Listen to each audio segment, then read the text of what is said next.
So, welcome everyone officially to the session. Thanks for joining us. Francis, nice to see you again. Elaine, always good to see you. Sally, thank you for stepping in and hosting this session. So I will hand it over to you for now. I'll sort of be here in the background, but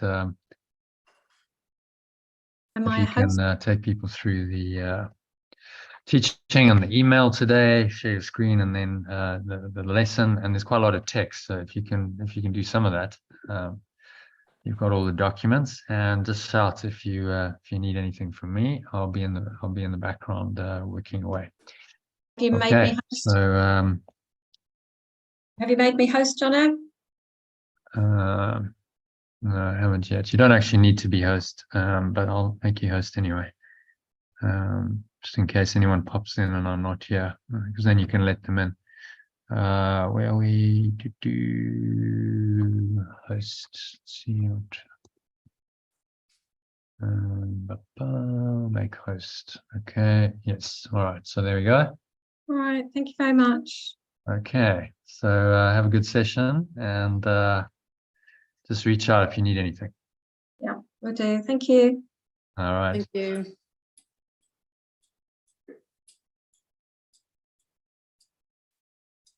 I'll share the screen.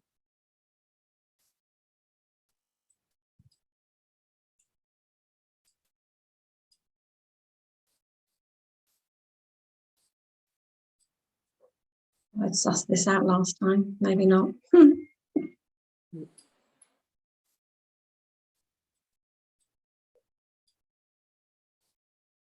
No, not that one.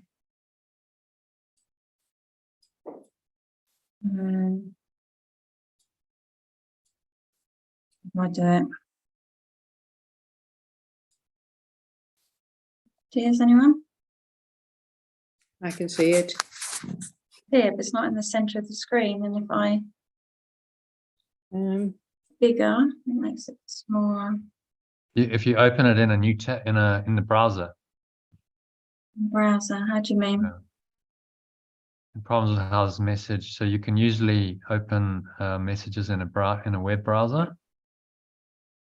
So from that message, if you click on, I go to the email. Yeah, in the email, there's a message saying open in the browser, something like that. That's all.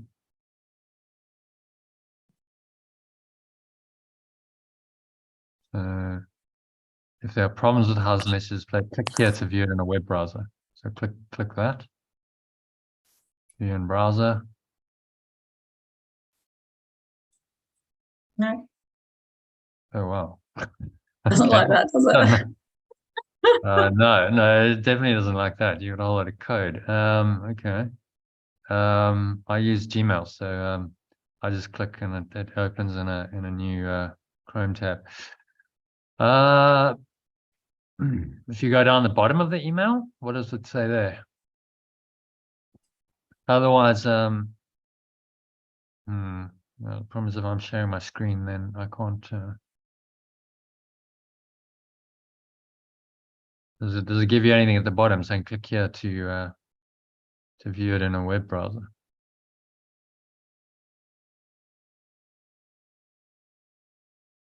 Otherwise, just it actually shows you the whole thing. Otherwise, just minimize the top bar and the left bar, and then people can see it. And that might be the way to do it. Sorry, minimize what? What? So that left bar, if you drag the left bar over, so you see there, yeah, like you drag that, so you make it much smaller, the message side much smaller. Can you do that anymore? No, doesn't really like it. And then the top bar you can minimize. Top bar? Which top bar? How do I minimize that? There's a little arrow there at the top. Yeah. Top right next to Google Drive. Usually it'll say collapse the ribbon. That's what you want to do. So yeah, further right. Go to Google Drive. Yeah, further right. You see there's a down arrow there. And then say full screen mode. And then maybe that'll work. Full screen mode. Yeah, so that's There's another that's little arrow there above the little messages. Do you see right at the top? I'd say that one's to minimize this side. right.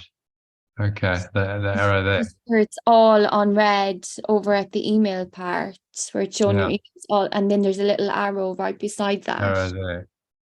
No, What, that not one? there, the other side. Yeah, there. That's yeah. it. Yeah. No?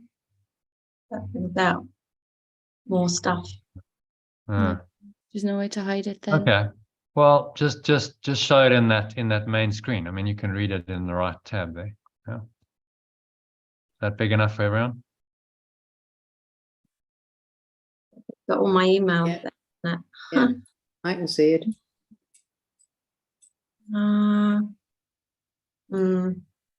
Not ideal, though, is it? It's okay. Yeah, and if you don't mind people seeing, I suppose there's some emails there, but they can't really see very much. Otherwise, Bit private, isn't it? okay. Well, Can you share your screen? Can you do share screen for you, and I'll yeah, co-host be able to co-host it? yeah. I just made you the host, so I'll make you host. Co-host is easier, isn't it? Yeah. The problem with me sharing my screen is I can't then do other work. Alright. So, maybe I'll just run sessions. I'm just thinking. It's like What about those three little dots? They always give more options, yeah, just there. Is there a way to, no, it doesn't either. this is why I use Gmail, not Microsoft. But I mean, you're not going to change your platform overnight, so yeah, that could work. So if you forward it and then you show it from the forwarding,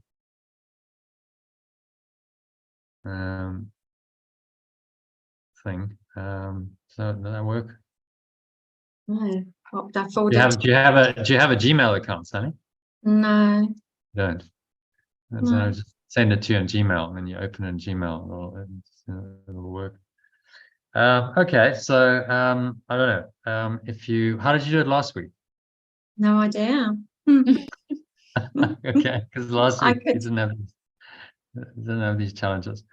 You could do it from a Word document, I suppose. So that's also a possibility. Yeah. I I'll- can do the lesson. I've got the lesson and I've got the text. We could do that. Yeah.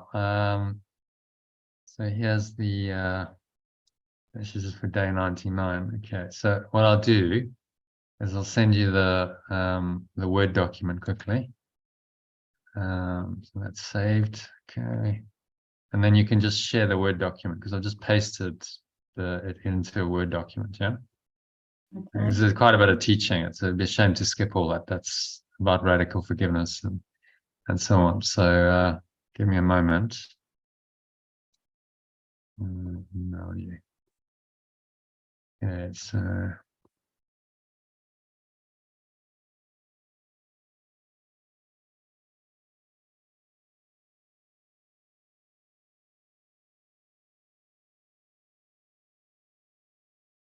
it's called an attached Word doc.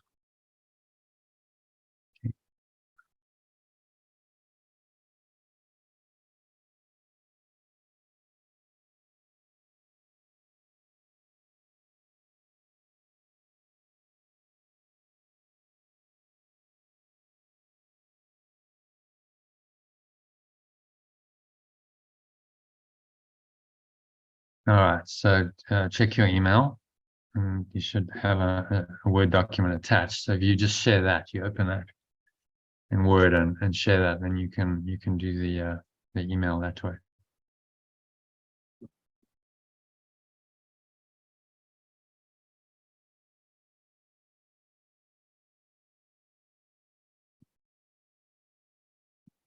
I've not got it yet.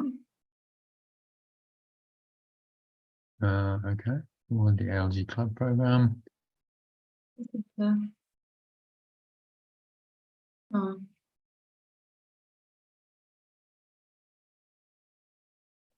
Why is this not working then? This is weird. So expand that. That could work. Expand that. There we go. Yeah, and then just do it from there. That'll work. So just scroll down, and then you can read it without any of the other stuff. That's another way of doing it, or do it from the Word document. But that's okay. Is that all right? Can everyone read that? Yeah. Yeah. Yeah. In quite a narrow window, or use the Word document, which should have arrived by now. I sent it a minute ago.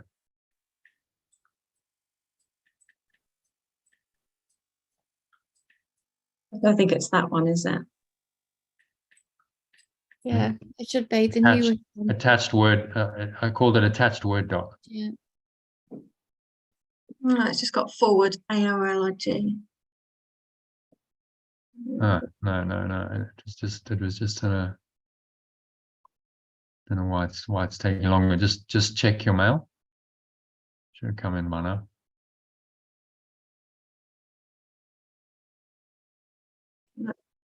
That should be it because there's an attachment to it. Oh, there was an attachment. Oh no, I see it. Attached Word document. It's like just down. No, Oh. that Oh, was no, that was the previous one. Yeah, I just sent another. Sorry, this is technical.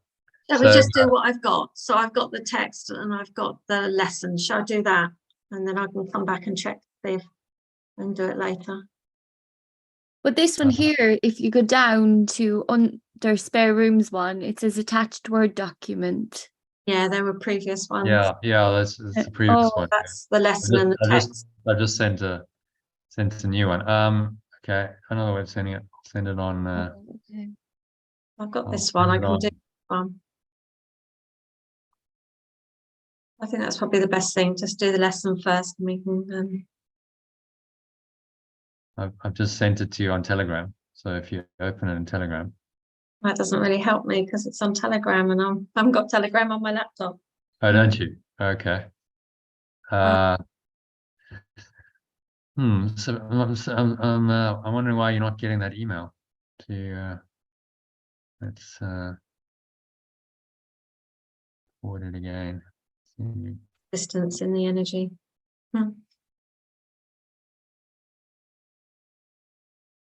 I just sent from just resend that to myself.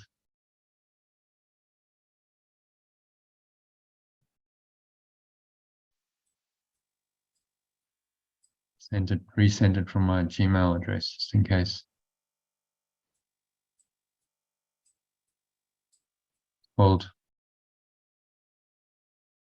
attached Word doc. So just see if you've got it. No.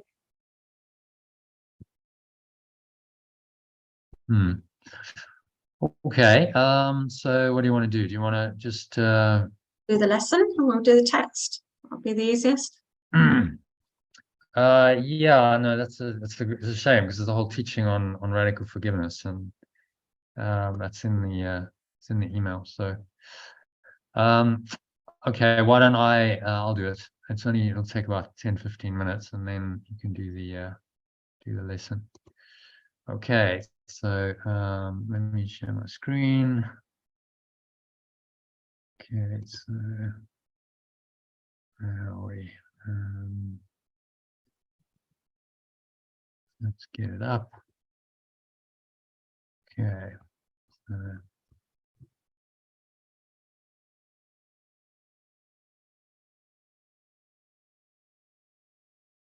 Okay, so can I share screen on my Share.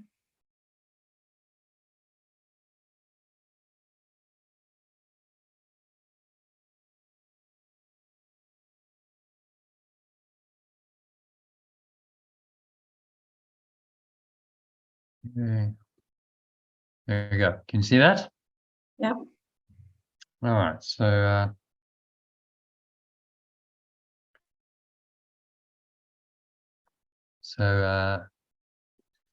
yeah, this is about forgiveness. Forgiveness recognizes just thought what your brother did to you is not occurred. So so it's Francis, if you want to, can you read that quote for us? Just get a little recording going quickly. You can read the quote for us, and we'll go into the teaching.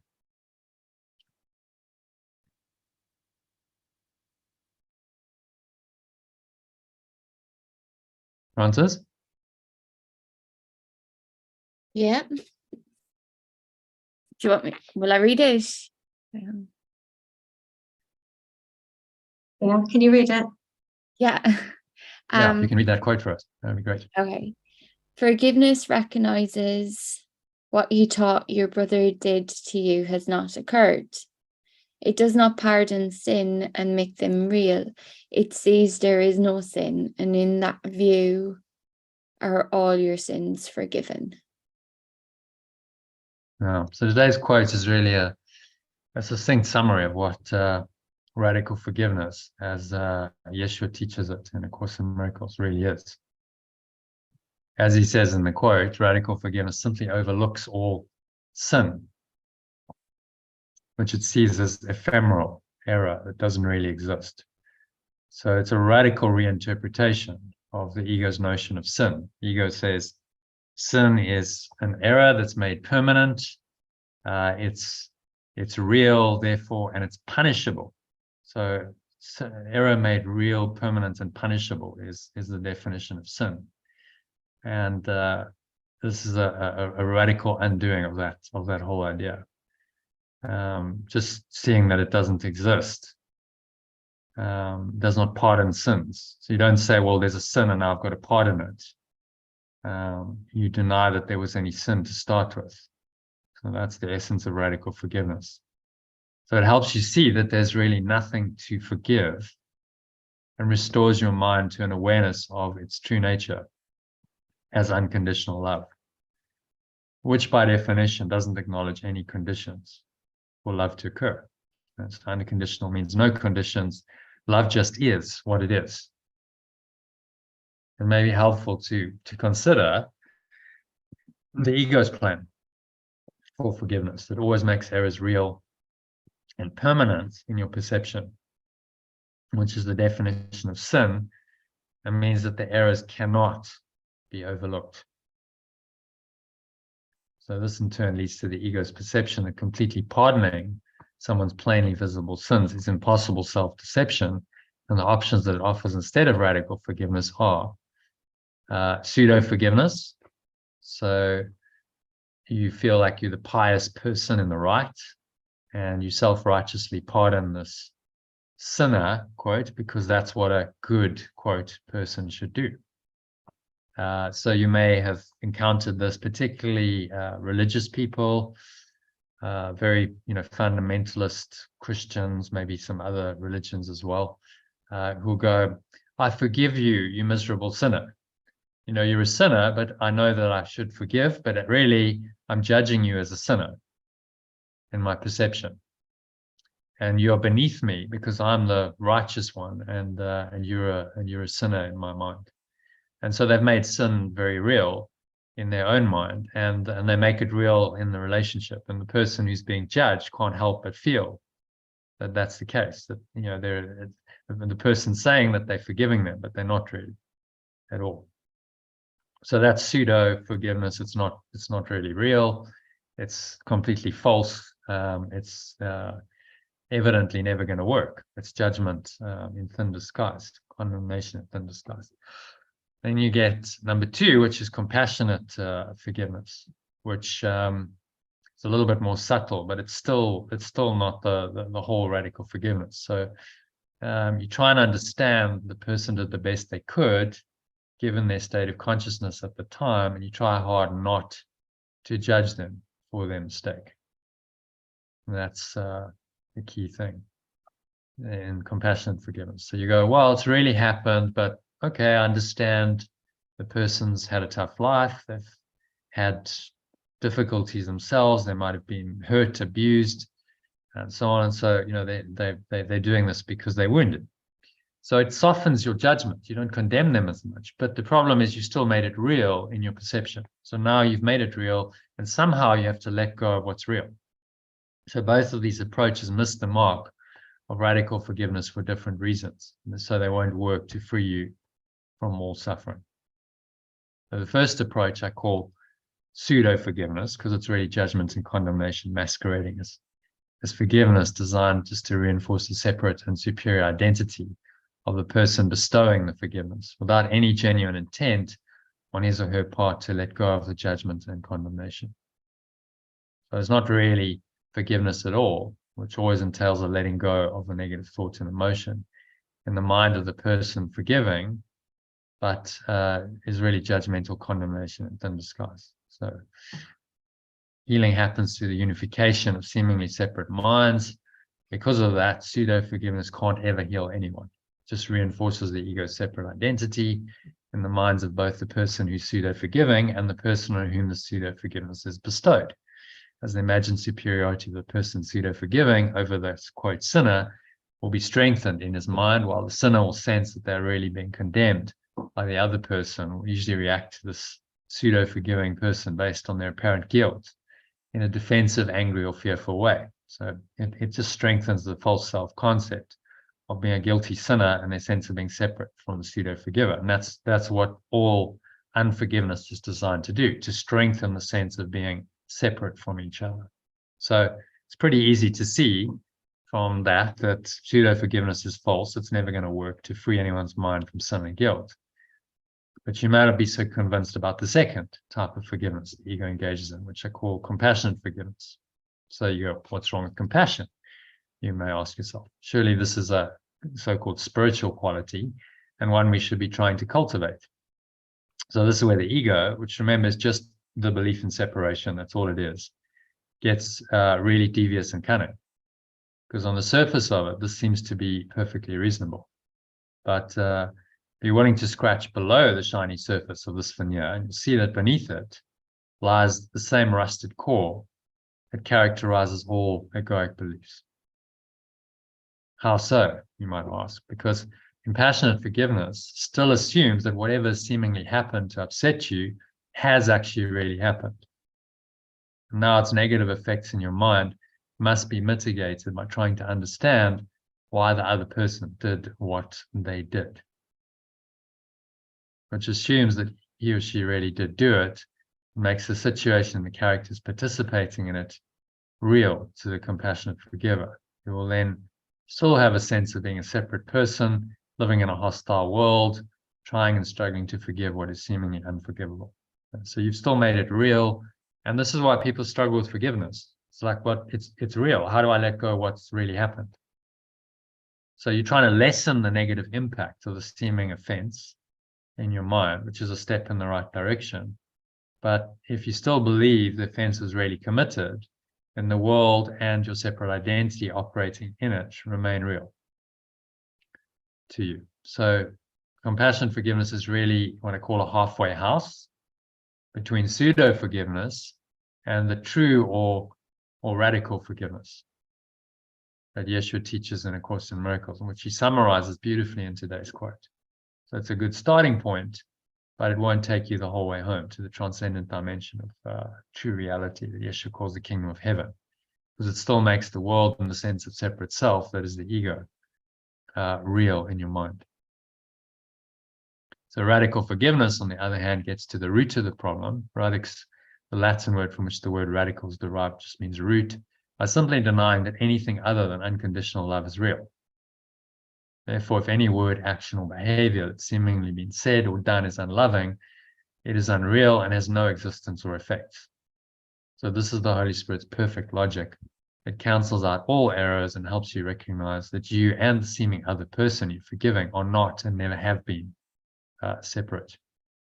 So only radical forgiveness, with the help of the Holy Spirit, or the remembrance of perfect love, which is just unconditional love, will return your mind to a state of unconditional love, in which you realize that you and everyone and everything else that seems to have a separate form in this world are really one and the same. Pure formless awareness of perfect love. So that's the 3 levels of forgiveness, which is useful to remember and to reference to your own mind and your own kind of forgiveness, and see if you undertaking any of the others. Compassionate forgiveness is a common one. A lot of people think that is forgiveness, but it's actually only halfway. The full radical forgiveness denies entirely the reality of whatever is being forgiven. So you realize then that there's really nothing to forgive.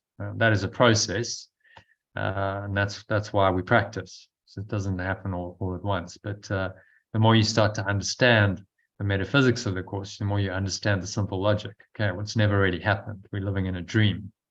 So if the dream's not real, then nothing here really means anything. And so why am I judging it? Why am I getting upset, feeling emotional about what's never really happened? It's just happened in a dream. So the metaphysics, and as you practice the radical forgiveness, you start to understand the metaphysics more. That's the point. It's practicing understanding this high level truth.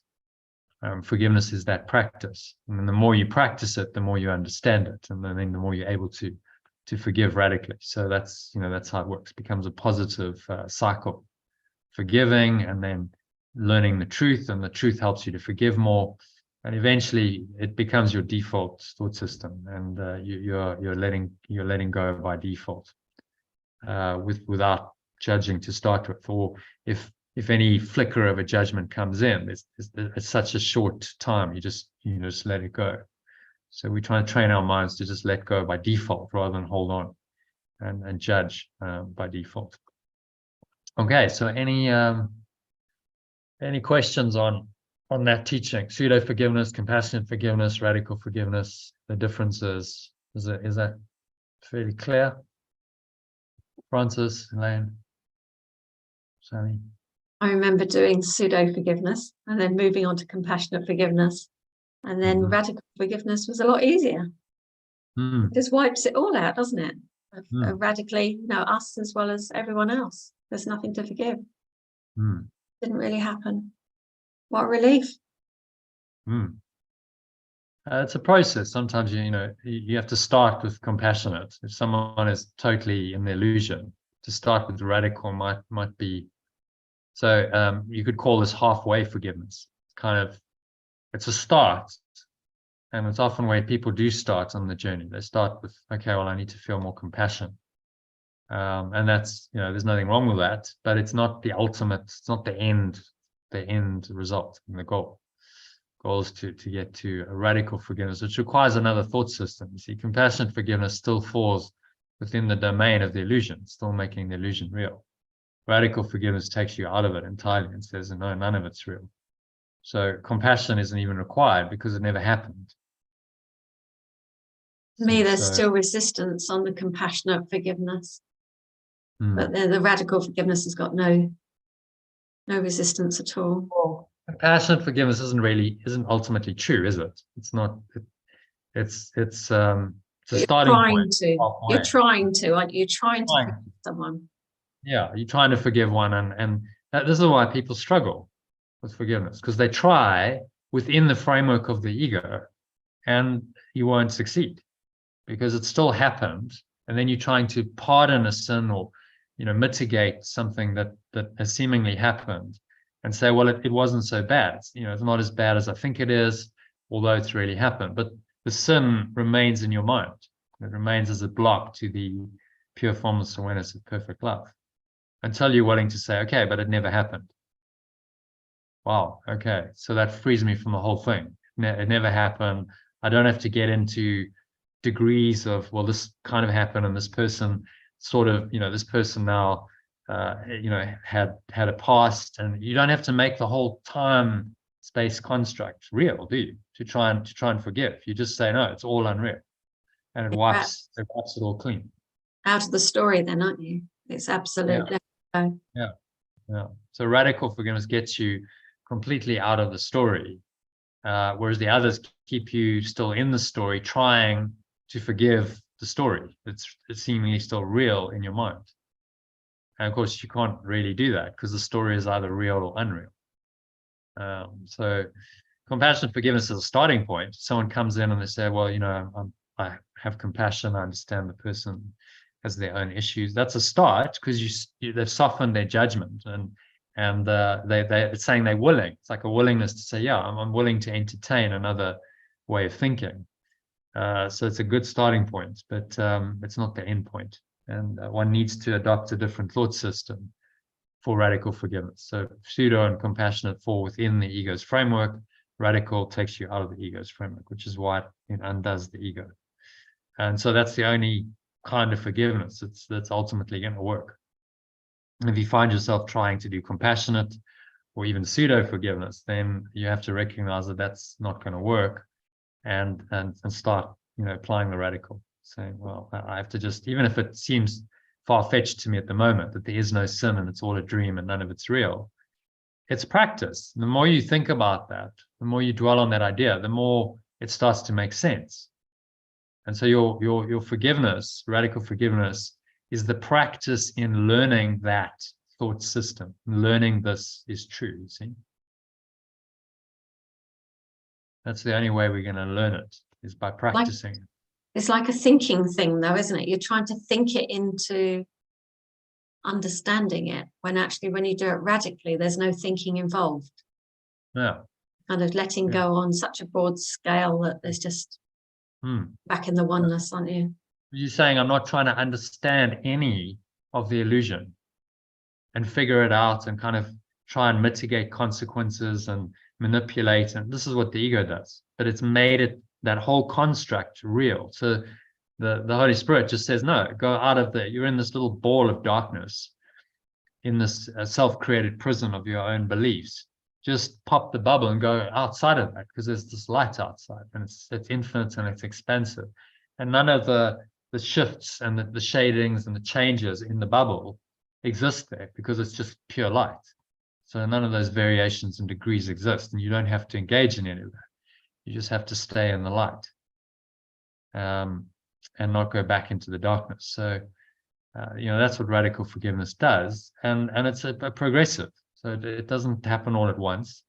But if a situation crops up and you practice the radical forgiveness, you are poking a hole in the bubble. You're going, okay, I'm willing to clear away a little bit of that darkness and start puncturing this bubble in which I've been caught. And then the light starts just maybe shining through. But you go, oh, actually, I can feel a bit of relief. That feels better. And the more you do it, the more you open that crack. And so it's like cracking the shell of the ego and eventually cracking it wide open. And then, what reveals itself is the eternal light. It was always there, but the ego had just, built this barrier against it. And when that cracking is occurring, for the ego, this is death to its world. The darkness must be shone away, and the little illusion of a self and the reality it's created within that little bubble of darkness is all being shaken up and is being undone.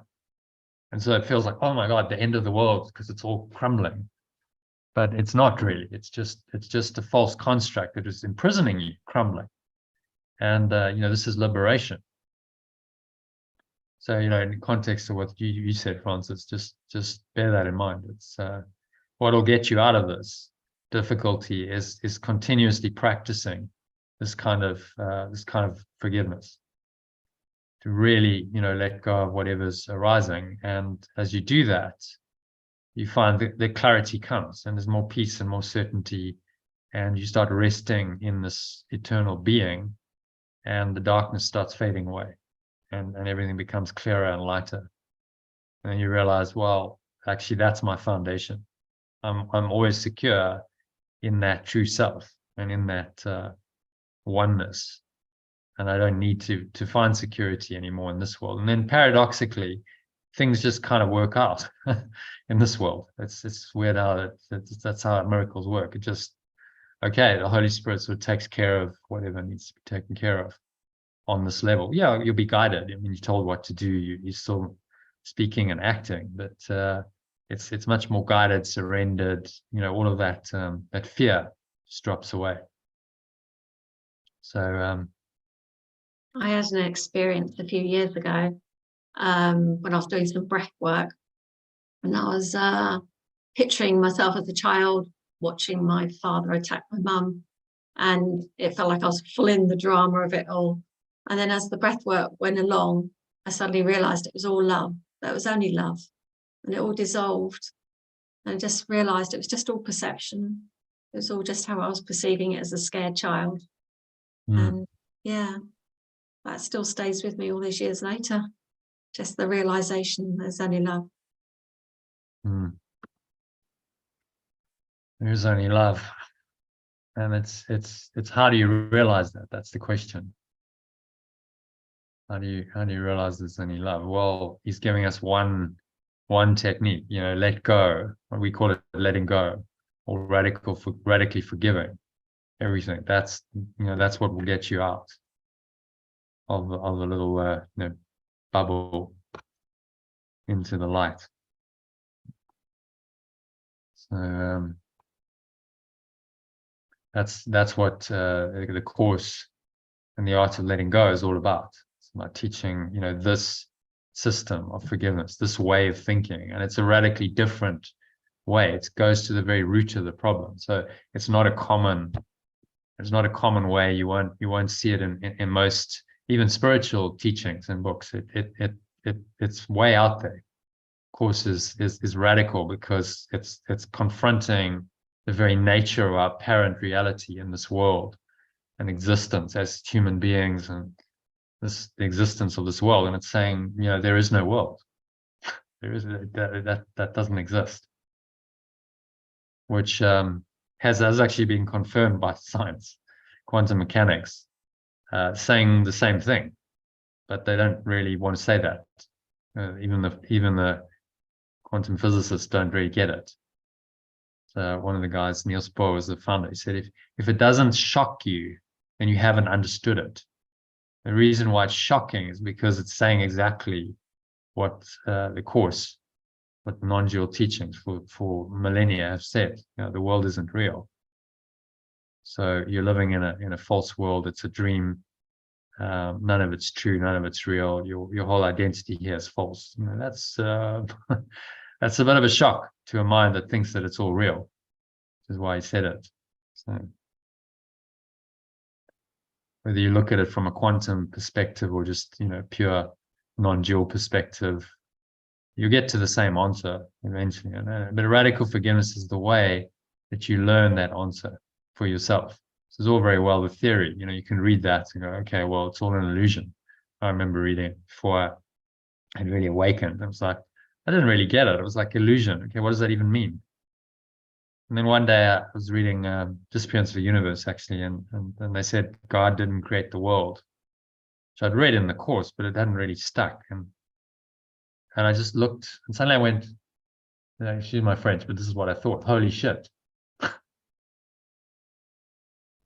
I'm sitting here. I remember the moment so clearly. I was sitting at a desk, I was reading this book, and I looked around at the room and I went, oh my God, I get it. None of this is real. That was like an awakening moment, a moment of satori, and you go, wow, okay, I'm starting to get the extent of what this teaching is saying. None of this is real. I'm in a dream right now. I'm in a dream. So nothing I touch, feel, taste, smell, none of this is true, and none of this is real. And then I was like, well, what do I do with that realization? I didn't know what to do. I was like, okay, well, I guess I'll go, I had to go play some squash. So went to play squash. I was like, I didn't know. Yeah, but it's been a process of integrating it and understanding what it, what it really means. And it's taken years. So it's a journey to really understand it deeply and really get it. Okay, so any thoughts, comments, or questions on any of that? Elaine? Francis? Yeah, clear. Yeah. Francis, does that make any sense to you? I don't know if it does or not. On some level, I suppose, I know I'm definitely in compassionate, forgiving, trying to understand, and that is a theme of my life where I try to understand things. I try to understand other people's perceptions, or try to understand it from other people's points of views, or try to understand why I behave the way I behave, or why I am drawn to the things that I'm drawn to. And it feels like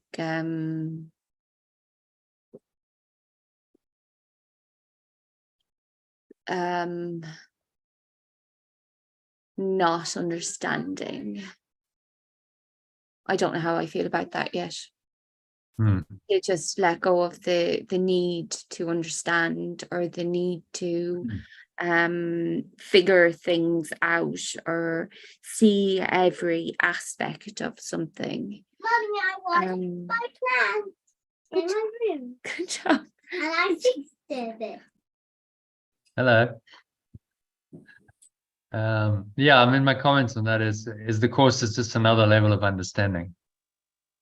So if you really want to understand, so it's like levels of truth. You can understand something at some level. I'll give you an analogy. So you want to find the source of a river. So these two guys are trying to find the source, and they travel upstream, and then they find a waterfall, and they go, okay, so there's a waterfall, and then they carry on, and they find that the stream comes out of a underground spring, and then the clouds are gathering, and there's thunder, and then it starts raining, and they go, well actually it's just levels of truth. Each one was true. The waterfall was true, and the spring was true, but then the clouds, like, well, actually it all comes from, it's a system. So it's coming from from the sky, and then even that is, well, it evaporates, and so where's the ultimate source? And so this is like going all the way back to here. I'll just show you my this diagram quickly, and it's a high level understanding. I also, my search has always been to figure things out, and well, how does this all work? And I couldn't really find the full answer in anything except the course. So you look at the descent into hell. This is a summary of this overall teaching, of the metaphysics of it. And if you start to understand this, Francis, it all starts to make sense, because you're starting to understand at a higher level. It's actually really simple. At a high level, it's explained by a simple idea that we separated. We made a really silly choice to believe a tiny mad idea of separation and separate from our source, perfect love. And everything that has come from that, we now call the ego. All of the complexity and the difficulties and the challenges and the chaos and the suffering and the death, it all comes from that one idea. So now you have like clarity on why all this stuff seems to exist. It's a tiny mad idea that's got blown out of all proportion and has developed into a thought system. And Yeshua is asking us to really see this thought system for what it is, and then let the entire thought system go. So you can't accept any one part of it and not accept the whole. You're going to let it all go. So the radical forgiveness is the reinterpretation of what the ego has made by the Holy Spirit, or the awareness of oneness, which simply looks on all of these crazy ideas of being a separate self, and guilt and sin and fear and attack and concept of a fearful, wrathful God, and whatever else the ego's invented, just says, no, none of it's true. It never really happened because the tiny mad idea is not real. The tiny mad idea never happened. So how can the consequences of an unreal idea be real? And so that you always take it to that high level reasoning and that logic. And you apply that in the specifics of your life. Something's happened, someone's done something or hasn't done something, and you get upset. And you go, but remember that that's just a manifestation of this unreal idea. None of it's true and none of it's real. So let me let this go, given this truth that none of it's real. And that is the radical forgiveness, which takes you back into your original awareness before the thought of separation, which is pure formless awareness of perfect love.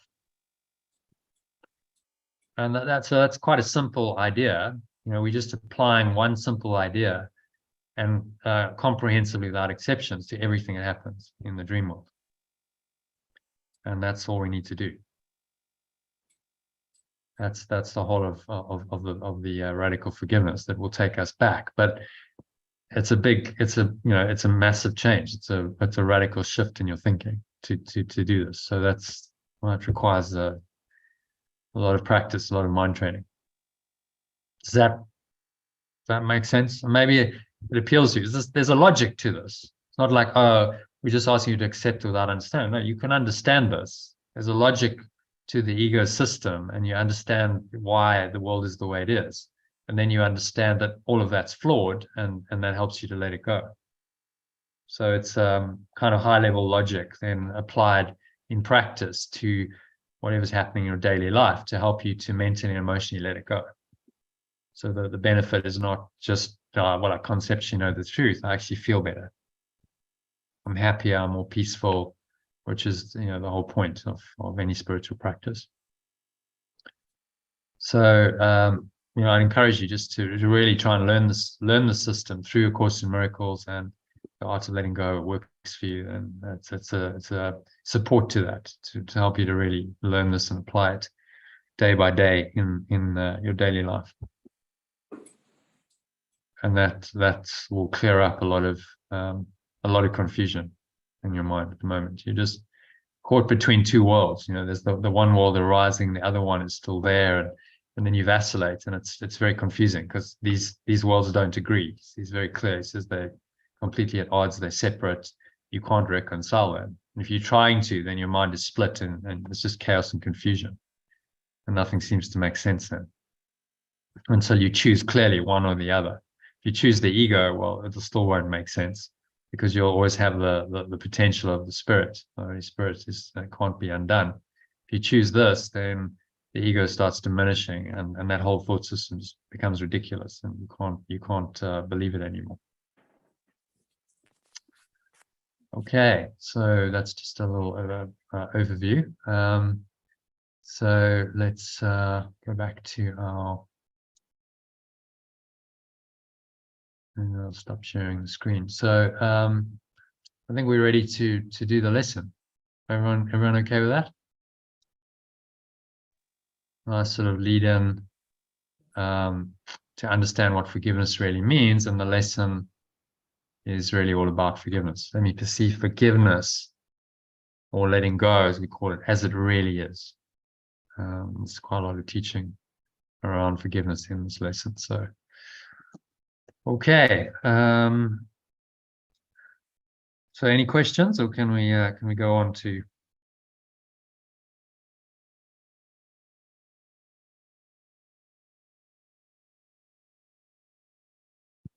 It's Sally, do you want to stop the share?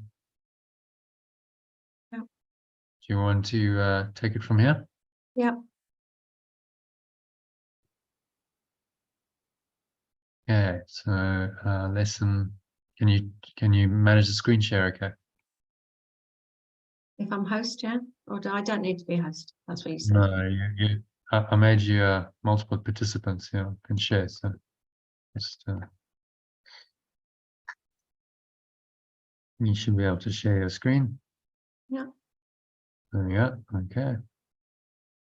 Maybe you want to enable editing. If you edit it, you can edit it if you think there's anything correct. Enable editing, and then just send me the modified document.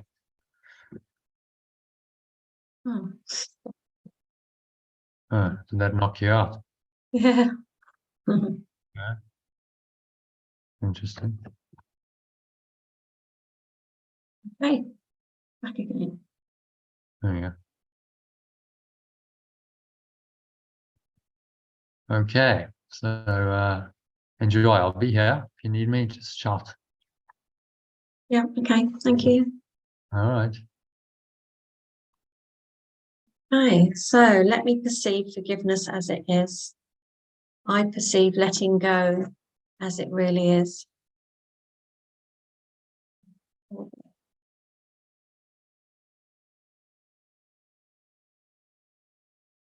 So, Francis, do you want to read it as well and see what you feel when you read it? Yeah, let me perceive forgiveness as it is. I perceive letting go as it really is. Anything arise? Do you feel anything as you say it, or are they just words at the moment? Just words. Yeah, I could feel that. There wasn't Yeah. like a connection, was there? No. No. Do you do any letting go work? What's your process of letting go? Oh my goodness, what is my process of letting go, of surrendering? Like, I don't know. I don't know. Just acceptance, I'd say. Letting go. Acceptance, I think, is where I fall into. I'd be like you, like if there's anger coming up, then I just kind of sit with it. I allow it. I don't push it back down. I'm just like, this is just part of the human experience, to feel anger, to feel different things. And when you feel it, does it change? Do you notice it going? It can do. It can change. Yeah. I've been doing that the last week, just kind of allowing it to be there. And it was a hard one for me, because I'd watch some of the thoughts that would come in. If I had, well, I still do have pain in my body, but it's not to the same extent. And I was practicing acceptance of the pain, and the voice came in, like there was a little voice that was like, oh, you're just practicing this so it'll vanish, and that's not true acceptance. And then it was like, can I actually accept it, with the idea that it will never vanish, just that it's just there. And trying to do that not for any alternative motives, just to allow it to be there with no alternative motives. So I'm still trying that. I'm still in the process of trying that, and even the thoughts that come in, just kind of allowing them to, that it's, the thoughts aren't real, I suppose. They're just trying to sidetrack me. Maybe that's what I'm learning today, is some of these thoughts that come in, to understand that they're not real. They're just trying to take me off course. What pain is it that you're dealing with? Physical pain, emotional pain? Physical pain, yeah, physical pain. All my neck, my shoulders, my jaw, that kind of area. And my body, I feel like my body is very uncomfortable to be in sometimes. My legs as well, they get uncomfortable. So I feel like my body is very uncomfortable to be in sometimes. And that obviously shows up in my life, because sometimes my life is very uncomfortable to be in. it feels uncomfortable to be in. So it's coming back into my body and realizing that everything is within me, like everything that I'm surrounding. And when I feel uncomfortable in my surroundings, it's just because I'm feeling uncomfortable in my body, and trying to come into the space of like, my body is a pleasure to be in. Can be quite difficult when you're used to being uncomfortable in it. But they're all thoughts, aren't they? It's the thought the body is uncomfortable. It's the thought that life is uncomfortable. Yeah. So what would it be like without the thoughts? If you just put the thoughts aside and just say, oh, they're not mine and I'm not owning them. They're not mine. I'm not owning. Thoughts. What are you left with? The uncomfortable feelings are just sensations in the body. Tell me what you're left with if you let go of the thought.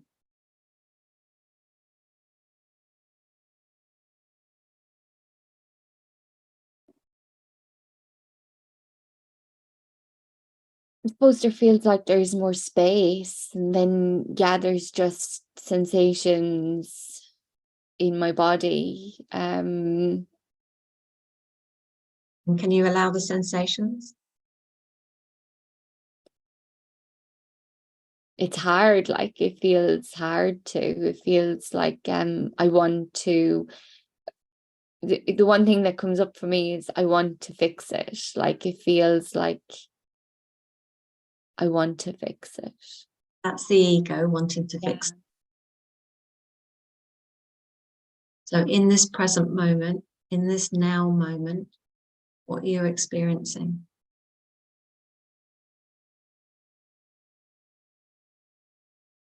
I'm feeling sensations in my body, in my calves especially. My calves are just like tingling, and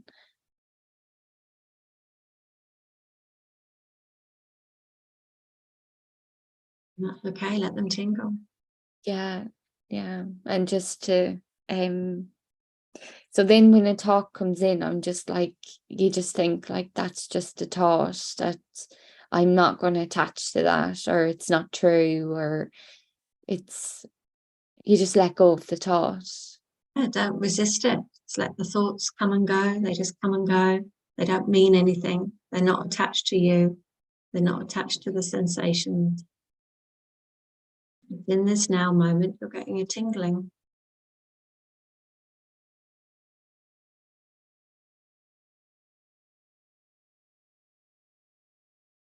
Going back to the now moment.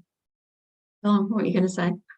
It is funny because, like, you know, you feel like, oh, it's just these tricks of the ego. It's like, you know, so the feeling in my calves was like bearable. I could be aware of it, and then it's like nearly the ego is saying to me, oh, we'll throw more in stuff in there. So like different parts of me start now lighting up, like my jaw gets more intense, and different parts of my body gets more intense, and it's like, oh, you think you can handle that? Try and push this all away. That's what it feels like. It's the energy moving around. And Yeah. it's kind of just let it move around, because moving's good, but it's moving, it's excellent. You know, it's not an issue with a certain part. This is just an uncomfortable, you're translating it as uncomfortable. Yes. That's a thought. The thought is it's uncomfortable or it's unbearable, but they're just thoughts and you don't need to own that.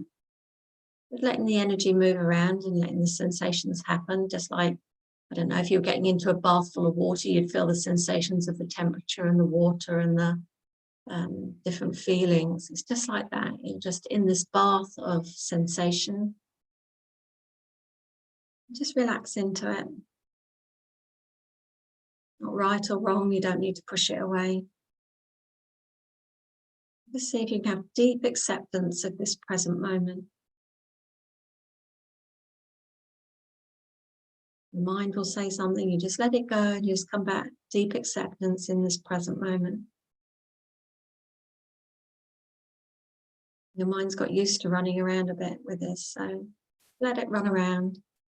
Yeah. And in this present moment, everything's fine.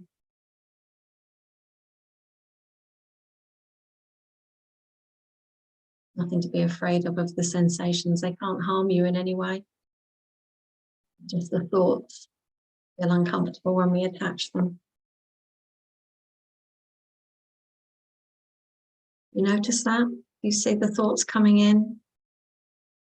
Yeah, Yeah.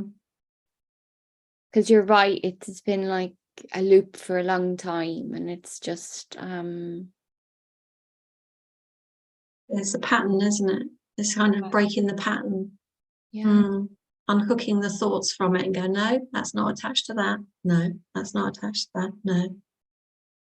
Just a sensation, just keep you telling yourself, it's just a sensation. And actually in the now moment, you might not even have sensation. There might be gaps in it where there's no sensation. Look for the gaps where there's nothing.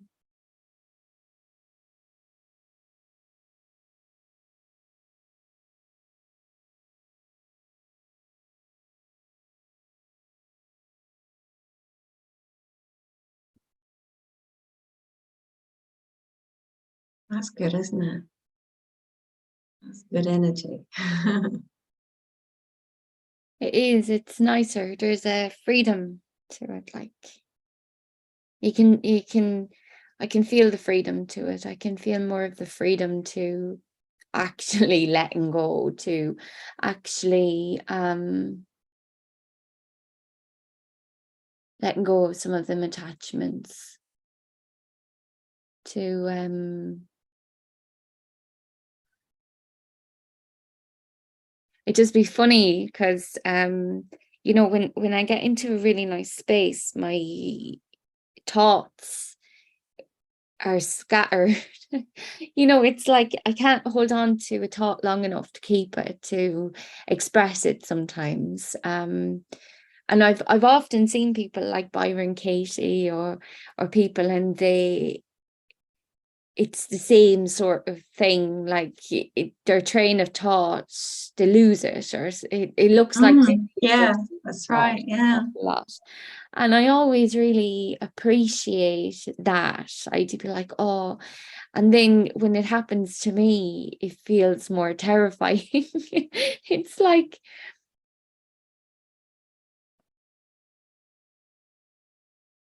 I sometimes wonder why I allow some stuff for other people and don't allow it for me. Why I find something endearing in another person, and yet when it comes to me, it's scary. Yeah, just notice that.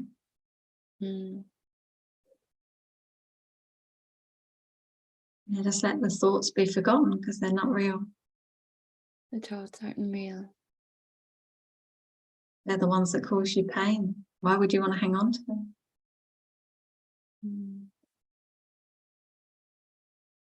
Yeah. Yeah. Without the thoughts, you're in the truth, the pure formless awareness of perfect love.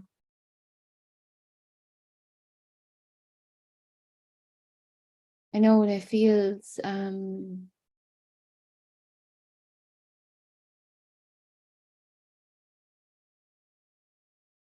don't know how it feels like. Yeah, like there's just nothing. Kind of no feeling, is there? It's like that. It's like that. There is nothing to. There's nothing there. And I think it's maybe getting used to some of those feelings. Because you're like, how can you live in the real world? How can you live in this world? But I suppose that's just what Donna was saying just there now. Like the two worlds are so wide apart, you can't bring them together. You have to choose which world you want to be of. And it's just the ego saying, how would you survive? You couldn't do this without me. But we can. That's just another thought and another story that we can't live without the ego.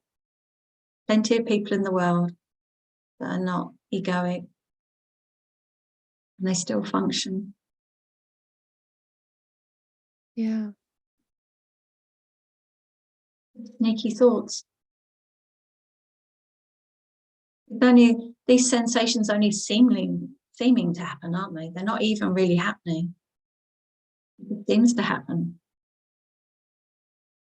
It's the ego trying to pull me back in. Yeah. To be like, oh, you're uncomfortable. And it's because then thoughts always come in as well as the sensations. Like it's all, the thought always comes in too.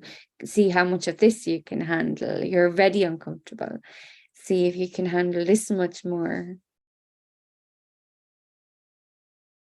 So it's not you though. That voice is not you. That voice in the head.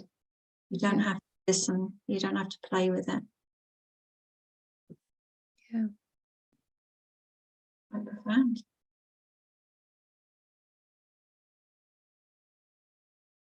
What would it be like to be without the pain?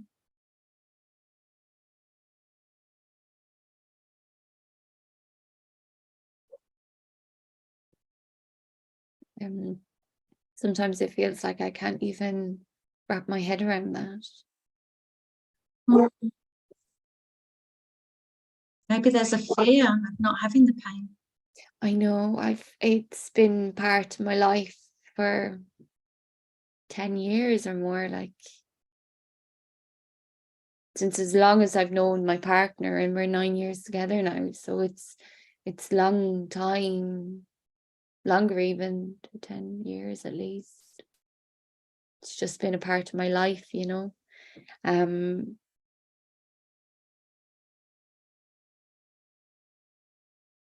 And to let go of the last bit of it, like it's went from very intense down to not so intense, and to let go of the last bit of it feels, what would I be? Who would I be without it? What would I? It doesn't even. And then there's part that's like yeah, there's a part of me right now that's not even able to cling on to anything, you know, not able to hold a thought, not able to hold a construct, not even able to hold a desire or anything.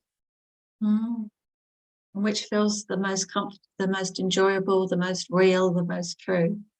The one that can't hold on, or the one that's telling you to let go? I know, it's funny. It's like to move over to that. It's, you know, it feels good. It feels good. If you've had 9 years of feeling the pain and the voice is saying, who would I be without it? Why not just try it out and see who you'd be without it? Like to let it go and tend.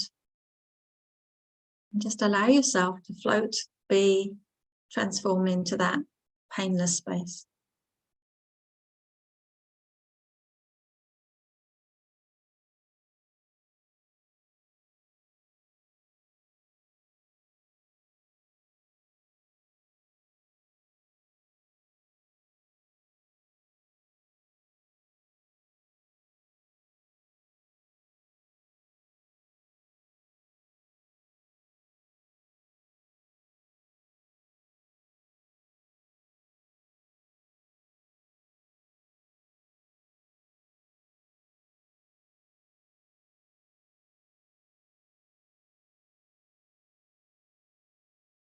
I feel very split. That's how I feel. I feel split. I feel like there's a part of myself that just wants to transcend everything, transcend the body, and just to be like, oh, you're not your body, you're not part of your body. And then there's a part of me that can't not be in my body. Isn't that amazing? You can see that. Yeah.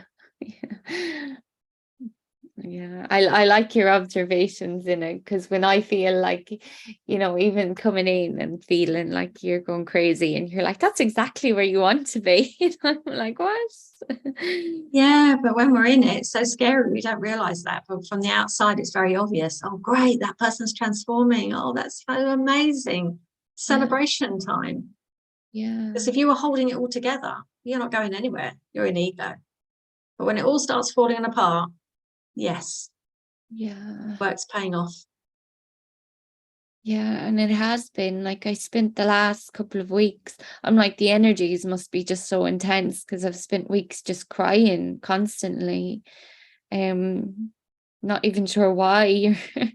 Just the last few weeks have been an intense roller coaster. I've been like, oh, it must be these energies of.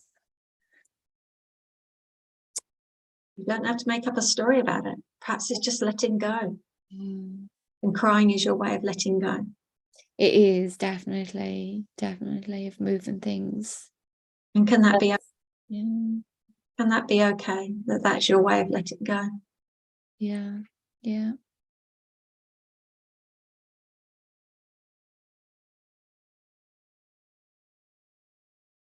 Yeah.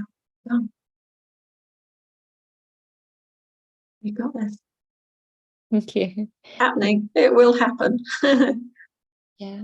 And I like what you say, even you don't have to make up a story about it, just to, when how quickly you notice that sometimes it's just a story.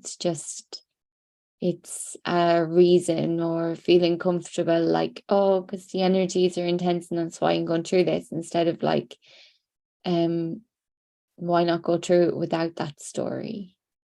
Without looking for like, are other people experiencing this? It's come into my own experience. Yeah.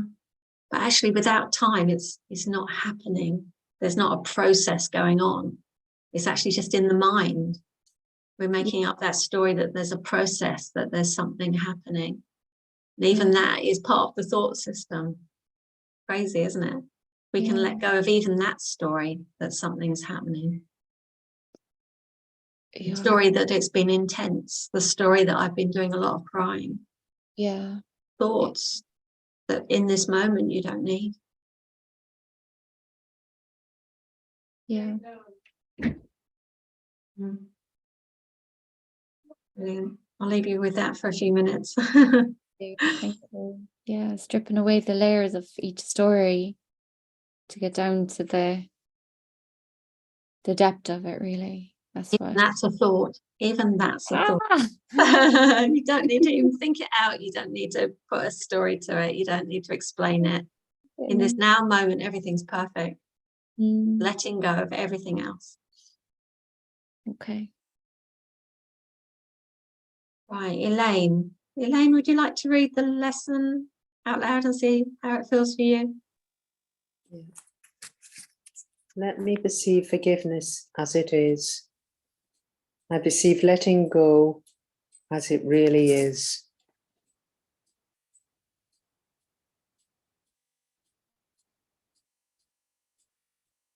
Well, yeah, it's literally just being here now and not thinking and putting stories to everything. Yeah. Even though, like this morning, I've had a bit of a, it's a couple of angry moments, but they've gone. Can you accept them? That it's okay to be angry? It's okay to express it? That's the one. That's the one. I've got to accept that I do get angry and that, it's no good being a perfectionist. But you're judging it as wrong. Judging. You're judging feeling angry as wrong. Yes. I Is do. it I wrong? get angry. Is it wrong? No, it's not, because it's nothing I can do about it. It just comes up. As long as you don't react to it, because that's then when we get the problems of the world, don't we? Yeah, but anger is just a sensation again, isn't it? If we go back to the sensation theme, anger's a sensation, and then we get to choose to act on it or express it, don't we? Yeah. And if you can express it in a way that's kind and loving, then all is good. But if you do it in a way where you're pointing the finger, then you're upsetting yourself, projecting, and you're upsetting them. But this is all a shadow, isn't it, for me? It's all being shown as a shadow of what's inside me. So what happens if it would be all right to express it in any way? What happens if you could just accept it, that if you exploded and it all went pear-shaped, that's all right? Well, it does sometimes happen that. So, but you feel worse for it. But only because you decide it's the wrong thing to have done. Yeah, because you sometimes say things you don't mean. Yeah, allowing the ego just free range. But what happens if it's all perfect? But actually every single event that's ever happened is just perfect. But you don't it's perfect as long as you haven't hurt anybody. How do you know that that's not perfect? We can't actually hurt anyone. You know, people choose to feel hurt. But if they haven't had the mind training and they're still in the ego mind, then there can be repercussions. So it's my job to bring my training out there, and you know, that's what I feel. You know, I'm doing this training. I've been doing it for 6 months now, and yes, it certainly helped. That's for sure. However, I'm still having moments of perfectionism, thinking I should behave this way and I should be doing this. So I need to get myself out of the way. So, is there a fear of repercussions? Yes. So if you were to let go of the fear of repercussions, Mm-hmm. Can you imagine that?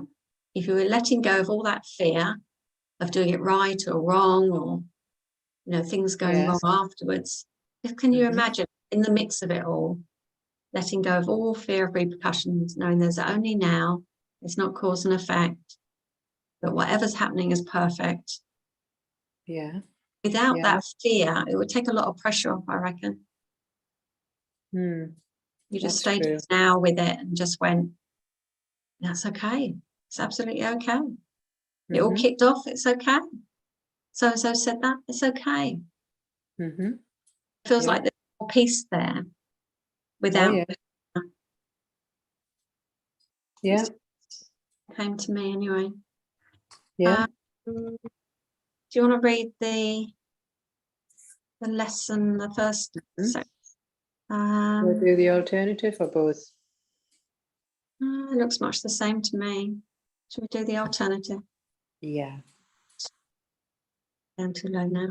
There we go. Yeah. Let us review the meaning of forgive, for it is apt to be distorted and to be perceived in something that entails an unfair sacrifice of righteous wrath, a gift unjustified and undeserved, and a complete denial of the truth. In such a view, forgiveness or letting go must be seen as a mere eccentric folly, and this course appeared to base awakening on a whim.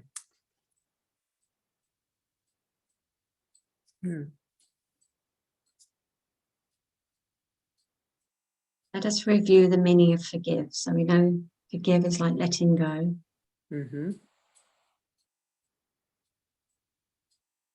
I like the bit about righteous wrath. Can we let go of our righteous wrath? That's me this morning, yeah. With the zebra crossing. Yes, quite a force in that, isn't there? Yes. And a whole story attached. To my zebra crossing, yes. Yeah, there was a bit of wrath and righteous, yeah. I can let go of that. I can. Yeah. There's no. Yeah, because what's the point? Yeah. Well, you're battling and battling. I've had hundreds of signatures, and things just come in, such as the ego life, like COVID comes in the way, and then the cabildo are bouncing it back from the town hall. So neither want to. It's just an impossible situation. So yeah, you have to let it go. Otherwise, you could end up years and years in battling. Yeah. It's one of those. Yeah. But maybe collecting the signatures had some other means that was very helpful. Maybe in some way you got the community together, or you met people, or some other alternative meaning to it came about. Yeah, well, I think it's got people aware of the fact that that road needs some something, because it's, it's been it's very, very dangerous. Yeah.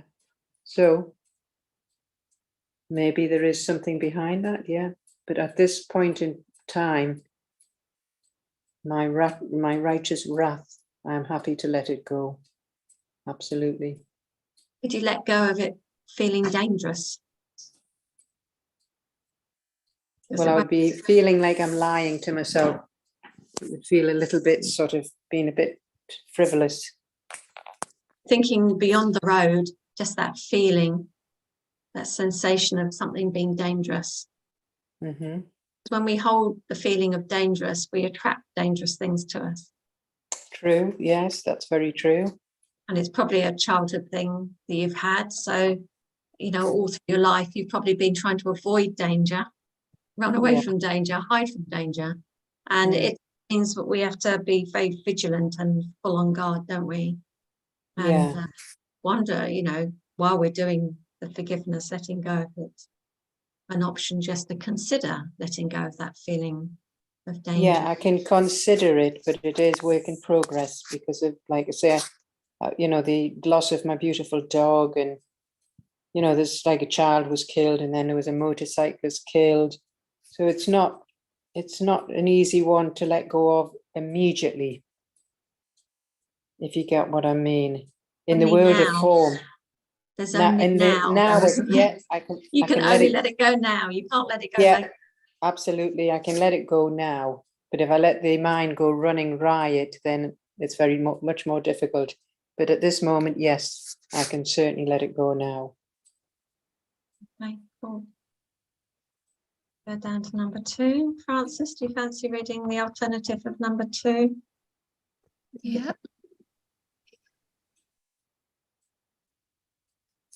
This twisted view of what letting go means is easily corrected when I accept the fact that letting go is not asked for what is true. It must be limited to what is false. It is irrelevant to everything except delusion. Truth is perfect love's awareness, and to let go of that is meaningless. All truth belongs to it, reflects its laws, and radiates its love. Does this need letting go? How can I let go of the innocence and eternity benign?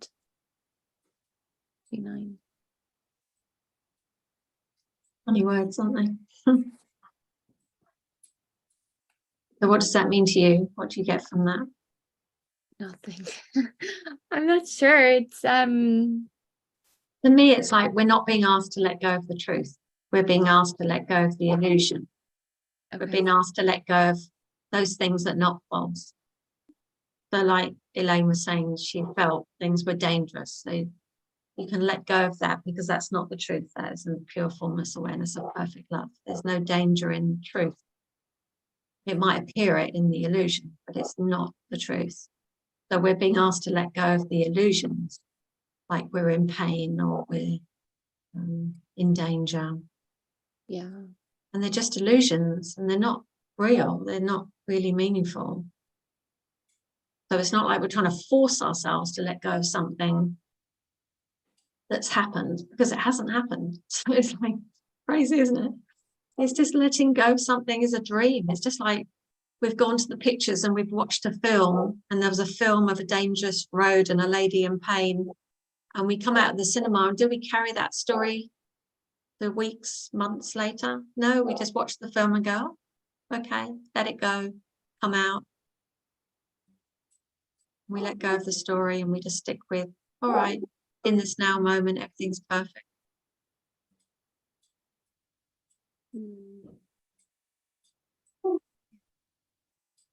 Well, what's coming up, Francis? I understand that, and I like that analogy of it. Like, if we how easy that is to let go, to just look at everything like a story, or that it's not happening to us in a sense. Like isn't that interesting? Isn't that interesting that this is happening in my life right now. I'd love to be able to get to that state. Isn't that interesting, kind of? But it feels to me like what is true. It feels like what is true, that there is a belief system, or there's contradicting belief systems. Maybe they're all a story. Well, for me, what's true is this constant energy that we are in truth. Okay. Pure awareness. Pure That's everything else is, perception and stories and thoughts we've put together to make up images. We've made up a story about the pain. I've had it for months. I've had it for the last 9 years. I've had it since I've been with my partner. They're all creating a story around it. But in truth, in absolute truth, it doesn't exist. Only in your mind. When you think the thoughts, it creates a sensation in your body that feels uncomfortable. In truth, if you could just imagine or make it up or create it in some way that actually I don't need to suffer, I don't need to hold these thoughts that cause me pain anymore. I don't need to imagine danger or suffering.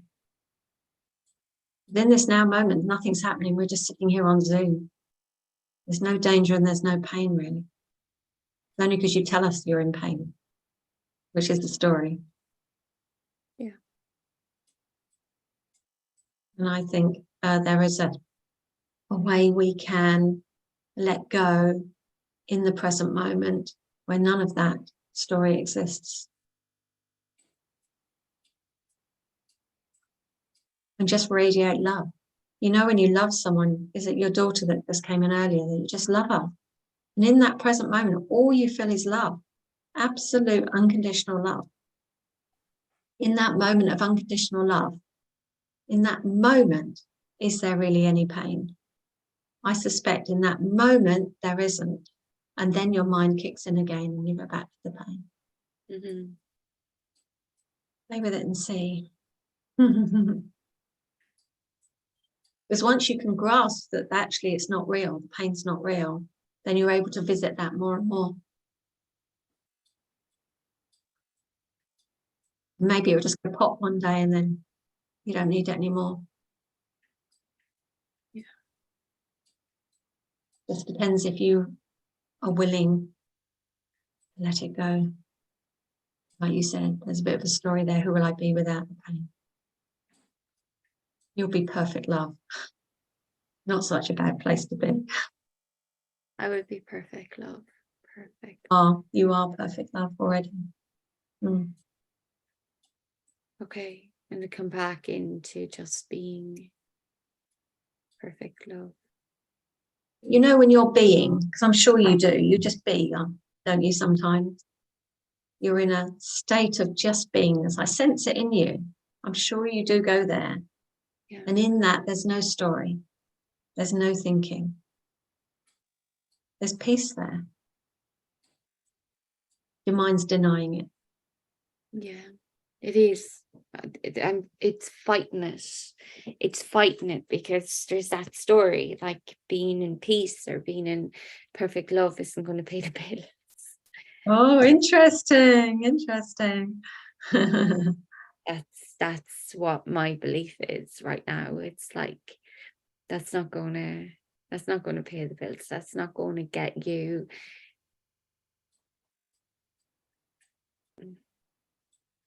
Yeah. Story. It's just an ego telling you again. Yeah. Yeah. Not true. Okay. Let go of the stories. Truth, there's absolute abundance. There's only love and there's an abundance of love. We know that, don't we? Okay, carry on. Elaine, would you like to read 3, the major difficulty? Yeah. The major difficulty that I find in genuinely letting go on the part of that that I still believe I must let go of the truth and not illusions. I conceive of letting go as a vain attempt to look past what is there. To overlook the truth is an unfounded effort to deceive myself by making an illusion true. The twisted viewpoint reflects only the strength that the belief in separation still has in my awareness as I perceive myself.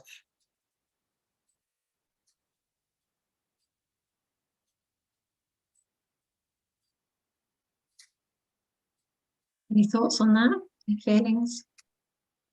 Well, yeah, it looks as though I'm letting go of the truth rather than the illusions. Yeah. Yeah, exactly. So, work in progress. Does it need to take time, or could it be done now? To Well, accept. of course, it can be done now, but I find if you've had, for me personally, if there's been an incident where it's, affected me emotionally, I need my time to digest it, and then it'll go of its own accord. But yes, it can certainly go now. More than happy for it to go right now. It's Yeah. with you for a few years. Oh, what? Oh, you mean the incident with the road? Loss. Yeah. Well, it's not in my thoughts all the time. No, it's just this incident brought it up. It was a trigger. So Triggered something that was already in your energy. And if you were oh going, yes, if you were going to digest it, you would probably have digested it by now. So I'm just suggesting. Well, I think it's in the world of form. There's obviously again, right or wrong. I'm hoping the outcome be that they'll put some safety on the roads. So where do you draw the line? Because my Holy Spirit or the higher self is saying to me, you've got a calling to do something. So I have to listen to that. And that was to get those, I got about 500 signatures. However, COVID came in and so it was all forgotten. And then you just get the odd trigger, really, don't you? As in the world of form. It can only trigger you if it's in your energy. So it feels to me there was a purpose to getting the signatures beyond what you thought the goal was. Oh, you mean for the ego's satisfaction? No, I don't know. If it was guidance, then perhaps you were gathering those signatures for another reason. But the actual feeling it's dangerous, the road. But at the time I got the reason doing it, I suppose, for the love of my dog. That gave me a feeling of comfort, doing something, because it's kind of sort of 1 minute you're beautiful, is there, and then the next minute they're gone. Yeah. So there was the comfort of knowing that, wherever she's gone, which now we know she's in pure formless awareness and probably a darn sight happier than most of the egos stuck on planet Earth. However, at that time, I hadn't done this course. So that was my higher self speaking to me at that level of consciousness at that point in time. But now I'm further down the line, and I thank her because she's probably one of the reasons why I came to the course in the first place. Oh, brilliant. Yeah, so you see these things lead us to places, don't they? It doesn't necessarily mean the goal is to get the crossing to make the road safe. It can be just, it's led you here. Oh, that's interesting. Yeah, that's good. Yeah. So this lesson, so it's, no, I'm getting to this stage. I'm still vacillating and letting go of the truth. No, I can't see that just simply, getting down into the, like moving, it's like a veil, isn't it? So I'm sort of getting down, and then I can realize that just simply being is enough. Yeah. I don't need any. I know you hear all these wonderful experience people have, but I'm quite happy just being. So that I believe is the truth. Yes. Yeah. Yeah. Sorry, I'm waffling on. It's perfect. It's absolutely perfect. Yeah, thank you for sharing. Yeah. Francis, number 4. Because I think my sins are real, I look on letting go as deception.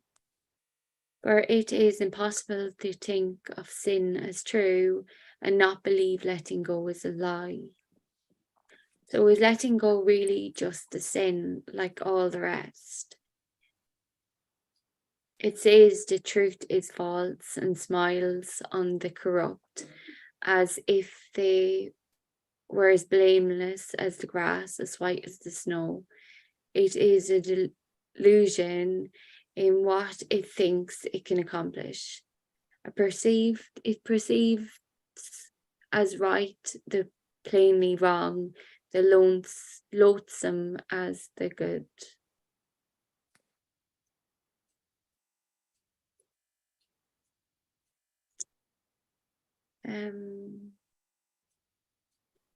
Yeah, I feel like that. I feel like that. I feel like the confusion and maybe as looking at what is true is false and what is false is true, and having those kind of meshed together in a sense. Yeah, when they're meshed together, that's when you get the conflict. Yeah. And that's where it's uncomfortable. Yeah. I always find that if my mind tells me to do something egoically, then I make sure I do the opposite. Because I know that the ego doesn't want me to go to love. It doesn't want me to find peace. So if I get the thought, whatever it is, don't do that or something, I go, oh, okay. So if I do it, it will lead me to peace and love. So I just switch it around. I don't follow that first thought. The first thought that comes in for me is ego. And then when I stay there for a moment, then I get the truth come in on the second thought. I don't fall for the ego thought, the first thought.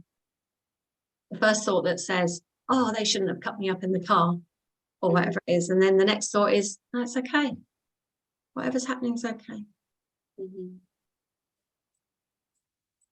So yeah, the ego upside down world where we think these things are true. And then we think they're so true, we mustn't let them go. It's the other way around. We must let it go, or else we're never going to be at peace. I read it.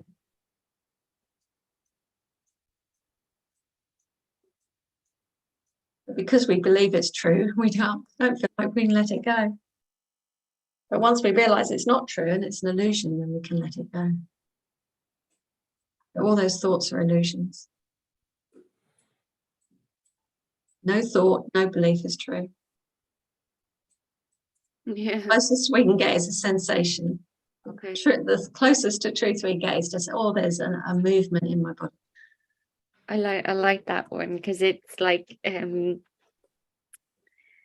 conflicting beliefs. I was thinking all these conflicting beliefs and come into the fact that they're not conflicting because none of them are true. Yeah, just do it in one full sweep. Yeah, let them all go at once. Yeah. And laugh at it and just see the craziness of it. Yeah, don't take it too seriously. Yeah. As soon as you can laugh about it and just see what the crazy mind's doing, it's like, wow, this is funny. It is. So it's just coming back into the feeling that you get when you read maybe this text, or because like it's like looking at this book and having these different beliefs in the Course of Miracles, and just coming into the fact that, you know, none of this might be true either. It's just the sensation underneath that is your guiding light. Yeah. Yeah. And not even to get too caught up in the words of any of this, or in what the Course is even saying. It's just underneath all the words, how does it feel in your body? Is it spaciousness that it creates? Does it create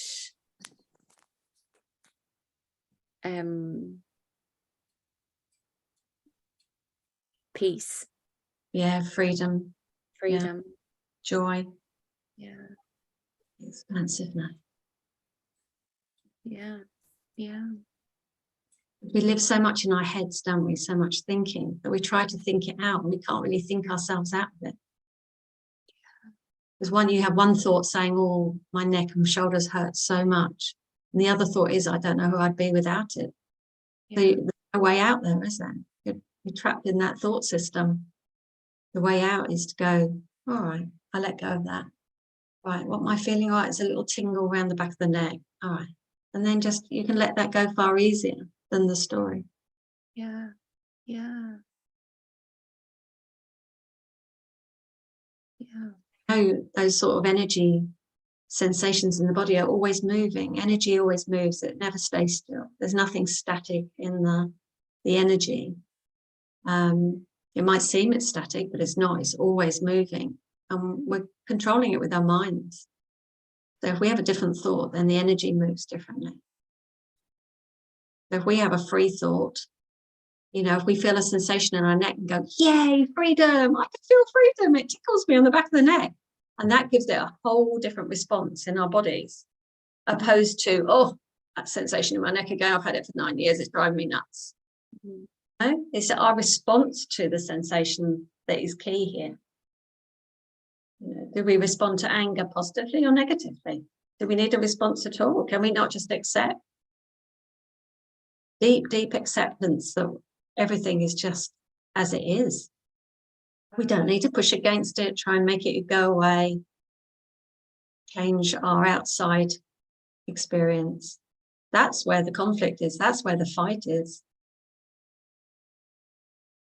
If we come in deeply, inquire within, inquire, well, how do I feel about that little tingle in my neck? All right, I just feel this tingle, like little light bits moving around, and that brings you to the present moment. It becomes very still, and that's where healing is. And then the mind might go, no, you don't want to let that go. That's going to keep you going and keep you doing things. And then you go, no, I've been doing that for over 9 years. It's not worked for me. Let me try something different. Let me just come back to this present moment and just sit with that sensation without making it wrong. Mm-hmm. And accept myself so deeply that everything I do is perfect. I'm not broken. I don't need fixing. I am deep acceptance in action. And I can be that now. I choose to be that now. I'm here. Anybody on this course is at the deepest level of involvement. And you can just move into that truth of who you are, which is perfect acceptance in this present moment of everything. In the wholeness of everything, you are perfect. That sensation is perfect. Mm-hmm.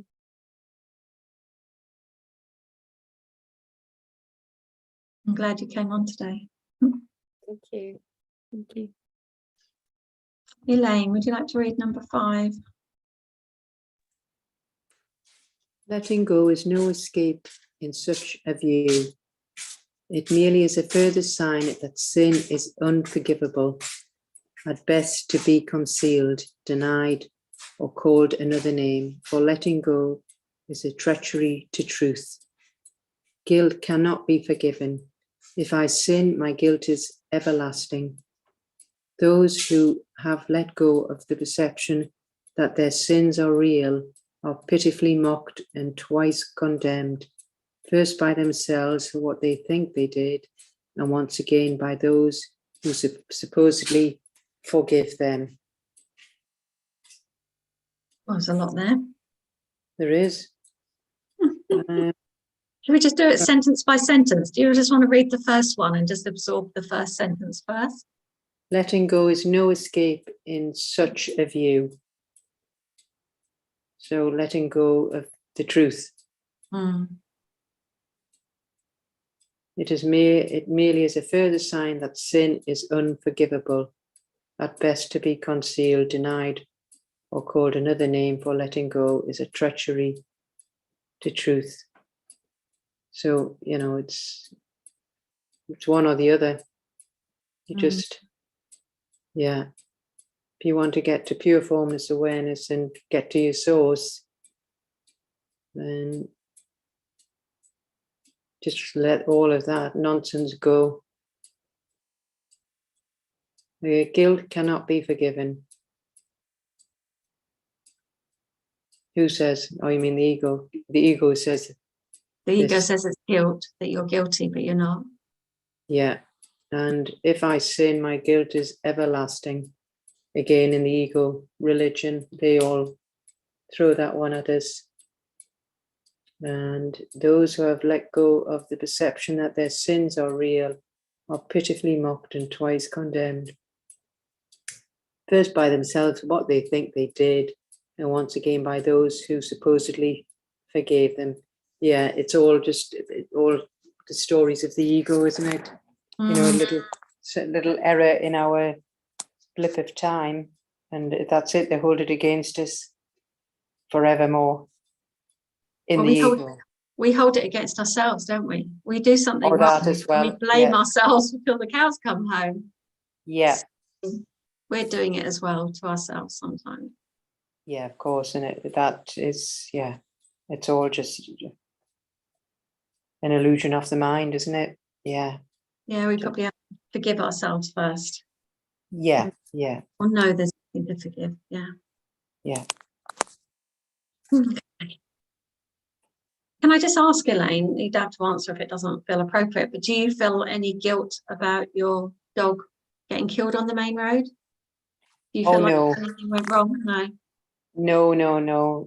Well, it was my husband that was, you know, she was going for her morning ablutions, and unfortunately there was a man across the road with a torch, and she was attracted to that. All right. So all day screaming and shouting, she obviously decided, I want to go into pure formless awareness. Yeah. Her time had come and she was ready to go. Yeah. She'd done her work and she was released. Yeah. All very bizarre. Yeah. Interesting. Well, I'm glad you don't feel guilty about anything. No, not at all. Because sometimes that drives us, doesn't it? Of course, yeah. Okay, Francis, do you fancy number 6? Whoops, hang on. Okay. When is sin unreality that makes letting go natural and wholly sane? A deep relief to me when I offer it, a quiet blessing when it is received. It does not countenance illusion, but collects them lightly with a little laugh and gently lets them go at the feet of truth. And there they disappear entirely.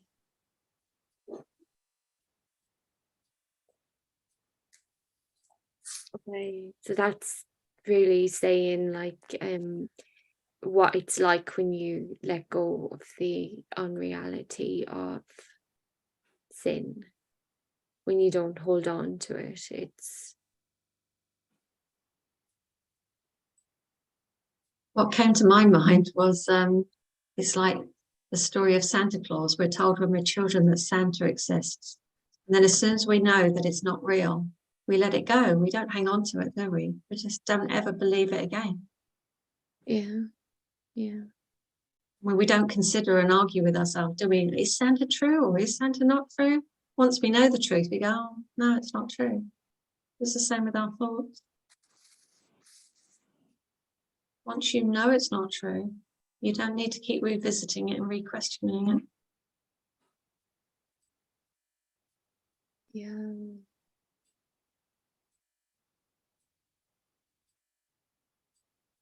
And they'll just disappear entirely, like Santa.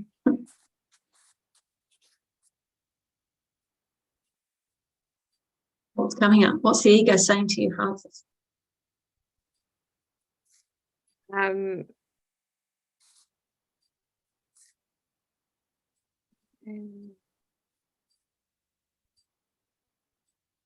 Just when with Santa and stuff, I just I see it when the truth comes out. It's like the world crashes down around you a little bit. It's It's not as, it doesn't feel as light sometimes. It can be a whole construct is just crashes down all at once. Initially, Yeah, that's you get that confusion bit that you were talking about. But Yeah. then clarity comes in and you realize, oh, mum and dad have been buying me the presents. Oh, they've been Yeah. buying them because they love me and they wanted me to be happy. And there's more truth that comes in. Or you live in the illusion, the dream of it all. It's not real. But there is that confusion, yeah. In the middle, there's that confusion where you're going from the illusion to truth. yeah, which is funny because that's what I pick up on the story, because that's where I am at the moment. That's where I feel like I am at the moment. And it's like, oh, that's funny how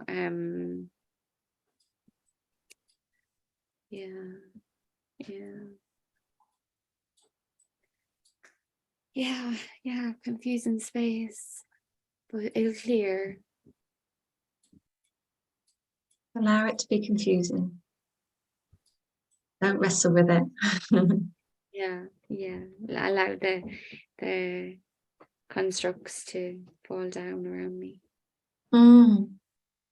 Yeah. I'm going to grandma's house. Are you? Elaine, number 7. We go. Letting go is the only thing that stands for truth in the illusions of the world. It perceives their nothingness and looks straight through the 1,000 forms in which they may appear. It looks on lies, but it is not deceived. It does not heed the self-accusing shrieks of sinners mad with guilt. It looks on them with quiet eyes and merely says to them, my companion, what you think is not the truth. Yay. Yeah. So all our thousands of forms and trickery is just another projection of our minds, isn't it? Yeah. Despite the horrors, sometimes it's quite horrific what we see. But it's again, well, supposedly a projection from our own mind, which I'm beginning to realize that that is the case. Once you start doing the work and, unblocking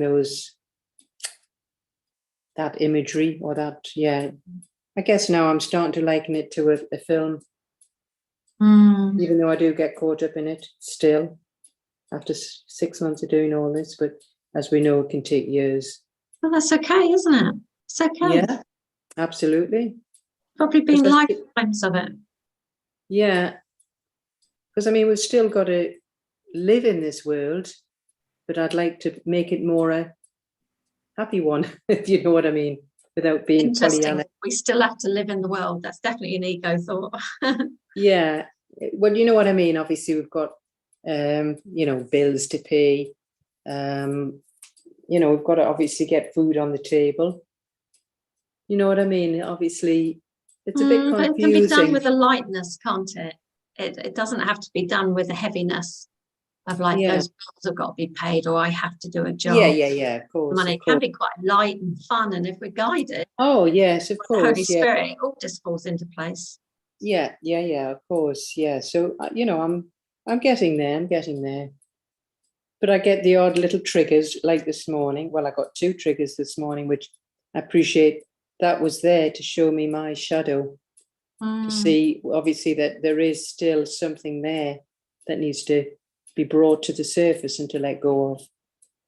But you're noticing you just had a couple of little triggers this morning. Most people live triggered all their days on end. They don't come out of the triggers. So just being able to earmark a couple of triggers is quite profound, really. You're not lost in it, are you? Okay. Well, that's a work in progress. So I can, without sort of, benefits, that's the wrong word, but yeah, I can see a difference in my perspective in, say, from, say, this time in January when I started doing this kind of work, because I had looked at the Course in Miracles, but I was just glossing over it. You know, you have the book, but to actually practice it, you can't start to get the meaning. Yeah, You because can't you're coming on the course so often, you're practicing it every day, aren't you? So more or less, yes. doing it pretty intensively. Yeah, yeah. So so I can, and I suppose again, there's still that ego. You know, I have got this. I realize where things should be perfect, and of course, it's not in the ego world. It's not possible. So it's still there, but I'm recognizing it. So it's showing me my shadow. Yeah, I'm realizing that's showing me. It's it's there. Yeah.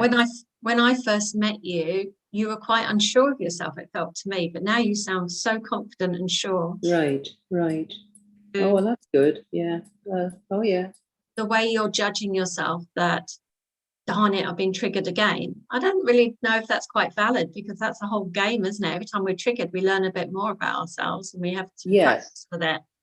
So I don't think it's a bad thing. I think it's a good thing to be triggered. Yeah. It's actually really showing me that, there's things there that are still there that need to be brought up and just block it. Just, yeah. It is really, yeah, because I know that it's not real. Each moment that's passing just keeps changing in this impermanent world. It's just, you begin to realize it is almost like a film. I can be sitting on a beach in perfect sunlight, having a blissful day, and I can have hours and hours of just peaceful mind. And then a random thought will just come in out of nowhere and could easily scupper the day. But because we can just see it as one thought, thinking one thing that's not true, absolutely not true, we can just let it go in the moment. And it just seems astounding that you can be doing something so blissful and there's still all these thoughts coming. Oh, yes. But as long as you don't make them wrong or bad or believe them. Yeah, that's it. Just then go in the instant. Yeah, because it is, I do appreciate now that the impermanence of this world is just, it is totally impermanent. And this is what's making me reach to the permanent. And just that, like you were saying, I was just out with the dogs yesterday, sitting, listening to the ocean, and I was just watching the ocean, and there was ripples of waves coming in. I just thought, that's a bit like my mind. Those waves are coming in. There's big ones, and then there's some little ones. But really, I can see that my mind is part of that ocean. It is just, we are that ocean, and those little things that are coming that are impermanent, they go. So I don't know why I get myself but it's that one little wave that you get stuck on. But there's always going to be waves. You can't make the waves stop. No, that's it. Yeah. So that's, you can't argue with the waves. You can't tell the waves, no, you shouldn't be waving. Yeah. So it's just accepting the waves. Yeah. And some of them are quite stormy, to say the least. However, so that's an analogy for me. I noticed that with me yesterday. I'm sort of rewiring this brain that's, been stuck for 60 years in conditioning, all conditioning. Yeah, and that's okay. Yeah. Get to this stage where you're noticing that your thoughts are just like waves that are impermanent, and they'll keep waving in. And they just, some big waves, some small waves, doesn't make any right or wrong. They just are. That is incredible awareness. Oh, well, there you go. So, Oh, well, didn't realize. So, I mean, you cracked it there, girl. Oh, well, there you go. So I'm getting there. But no, I mean, laughing aside though, there's definitely no doubt as the time marches on, there are two thought systems going on in your brain or mind or whatever you want to call it. There's no doubt about that. I can see it. And if you do sit quietly, I've noticed there is amazing how things just sort of, a solution comes up to some problem. Yeah. Instead of you trying, when you just go around in circles. But then when you're just quiet. Without resistance, just resolves. Yeah. Yeah. Yeah. So yeah, no, I am seeing it. I am seeing it. Yeah. Brilliant. Lovely to hear. Okay, number 8, Francis. The strength of letting go is its honesty, which is so uncorrupted that it sees illusions as illusions, not as truth. It is because of this that it becomes the undeceiver in the face of lies, the great restorer of the simple truth.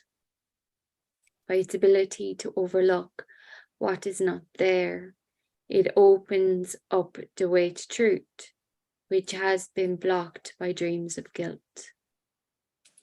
Now I am free to follow in the way my true letting go opens up to me.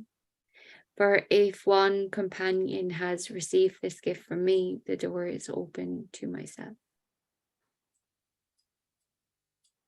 Okay. So the gift of letting go, the gift of forgiveness. So if I forgive other people, then the door to forgiveness or letting go is open up to me. Is that the last bit? The thing that has been coming up to me is the beliefs, like beliefs create your reality. That's kind of what beliefs create your reality, and to come into a sense of nothing is true, like nothing is true. There is no beliefs. There is no. Yeah, it's funny. It's kind of hitting me a little bit. That you can't believe anything. Yeah, it's not real. Yeah. So it's like, to me, it's like one person will look at a spider and scream and run away in terror. Another person will look at it and go, oh my goodness, isn't it gorgeous? Yeah. One person will sit on an edge of an aeroplane ready to parachute out and go, God, this is amazing. Another person will go, this is like death. Yeah. And they are the same action. So the story is what makes it what it is. So if we can follow the truth, we open up that opportunity for truth around us. So when you let go of all your beliefs, what is left? Just pure formless awareness. That's what you're saying. When you let go of all your beliefs, all the constructs, everything, your whole reality, all that is left is pure formless awareness. That's what you're saying. Kind of even goes another step further than that. It goes beyond that description, pure formless awareness. It's wordless. It's everything and nothing. But yes, that's the final signpost, is the wording of it. But when you're in it, it just is. There's an isness to it, but there's still programming that kind of comes in, old patterns of belief systems visit. But because ultimately you see yourself as this awareness, it doesn't cling, it doesn't attach, it doesn't hang on. It just kind of, for me anyway, a thought will come in, it just goes. It comes and goes, it doesn't hang around anymore.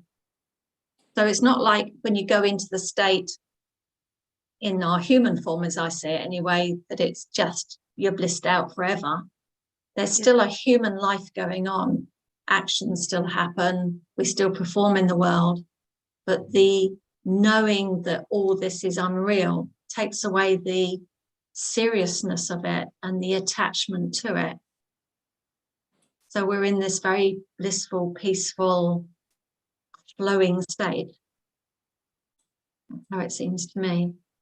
So we're not kind of searching for this altered state of bliss. It's like it's here now. We have it. This is who we are. And we've just covered it up with guilt and all the other illusions. So when we go, right, this guilt isn't true, this illusion, this dangerous thing, this painful thing, they're not true, then we uncover that perfect love, that silence, that peace, whatever words you want to give it. Because it's there already. This is who we are. This is what we're sitting in, this energy of truth. The truth is here. If we see it or not, if we know it or not, it's already here in this moment. But we're covering it over with some painful thoughts, uncomfortable thoughts, dangerous thoughts. And they're the illusion, and they're not real. And if you can just let yourself let them go, you're home and dry. We just do it gradually over the course of time. If you can just let go of those painful thoughts, you'll have less pain. If you have the dangerous thoughts, there's less danger. But there's a fear to letting go, isn't there? There's a hanging on to this old concept. This concept of Francis that's got pain and has a little girl and got a partner. You know, it's a story. The whole thing is a story, but if we change the story, it gives us freedom to change. Yeah. There absolutely is a fear to letting it all go, because you don't need a because. You can just stay with, I feel fear. There is fear here. Can you do that? But it's just fear here. Fear is happening in this seemingly present moment. It seemingly could be fear. It seems, I'm interpreting it as fear, put it like that. But then we wanted to go on and put a story on it, which had made it even realer. You don't want to go down that rabbit hole too much. Yeah. It's okay just to feel that sensation, which you might want to call fear, or you might just want to call it a sensation. Because it's just the ego telling a story. It doesn't want to go. And we can be compassionate with that, can't we? And does the ego go then? Does it completely disperse when you... For me, it's like the ego isn't me anymore. I'm not living as an ego. So there's still a pattern of Sally here. There's still a old patterns. I can't explain it in any other way. It feels like they're old patterns, and occasionally they get triggered, but I know they're not me. I can see it's egoic pattern from a certain, story with it, and then I can let that story go. I don't get lost in the ego anymore. I don't think. That would.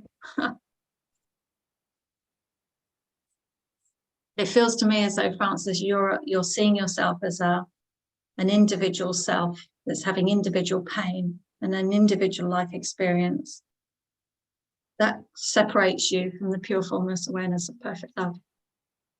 Mm-hmm. It feels like it's your pain, but you're just owning it and taking it on. It could be anybody's pain. It could be a story from childhood. It could be, who knows, karma. I don't know. We make up all different words for it, don't we? Yeah.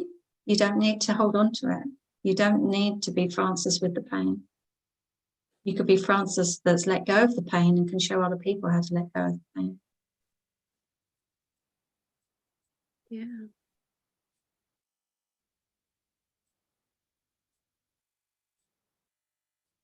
Okay, number 9, Elaine. There is a very simple way to find the door to true letting go and perceive it open wide in welcome. When I feel that I am tempted to accuse someone of sin in any form, I will not allow my mind to dwell on what I think they did, for that is self-deception. I will ask instead, do I accuse myself of doing this?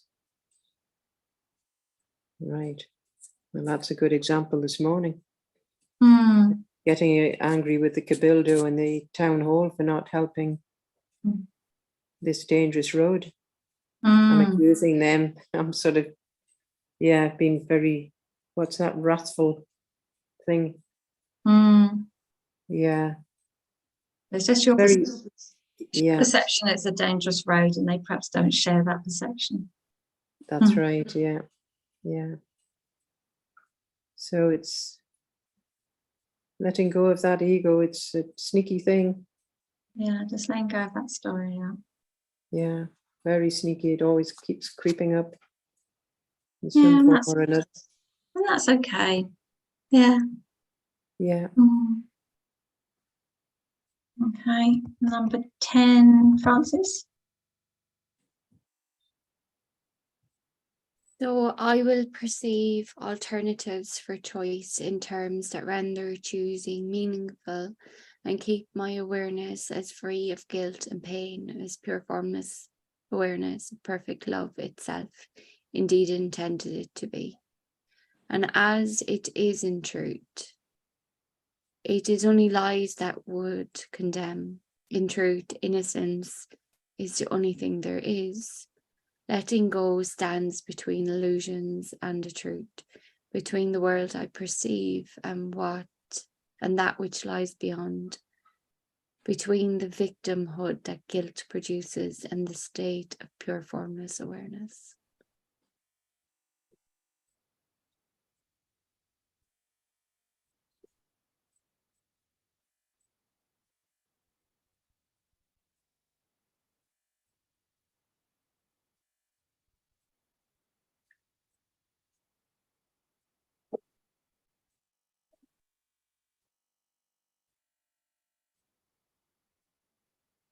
It's about the victimhood that guilt produces that keeps us away from the state of pure formless awareness. Mm-hmm. And that we can be free of the guilt and the pain. And return to the pure formless awareness.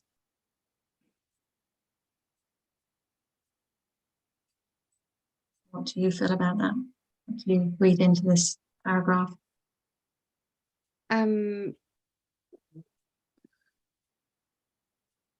Yeah, I kind of sense that, like, for, to forgive or to let go, that as humans we tend to condemn ourselves or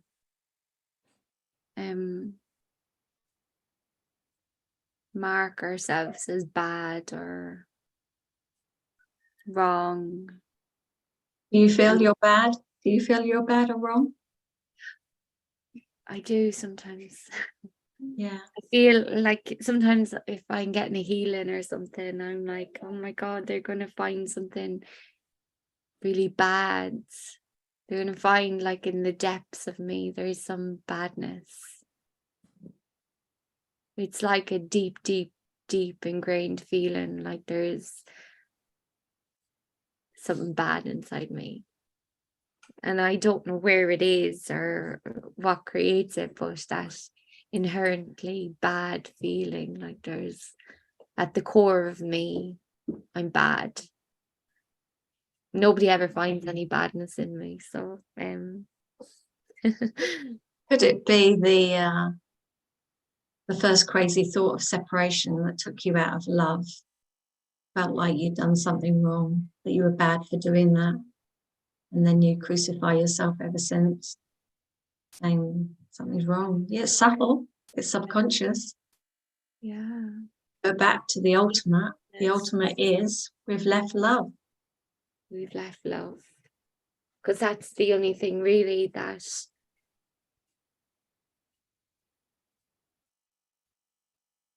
could be bad, or not even that it could be bad, but so the guilt, the deep guilt in us, and the only thing we feel guilty is that we know in some part of ourselves the truth is that we have given into a life of separation. Whereas that's my belief construct. Like some of my belief constructs is like that we came here into worlds of form to experience things, to experience a wide range of emotions, and that's just a belief construct. Yeah. That I just created these to justify why I'm here. Yeah. Why you're thinking in the way you're thinking. Yeah. So coming back to none of that is true. Like, I'm not here to experience anything. I separated myself, and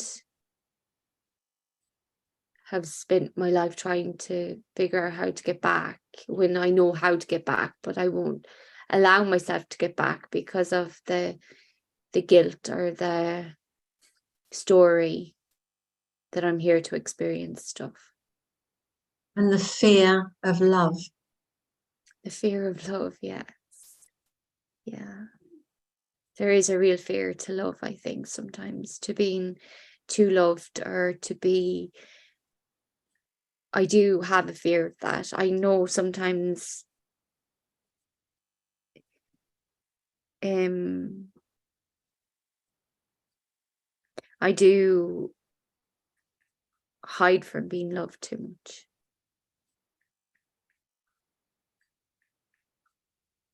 For that for a minute. Yeah.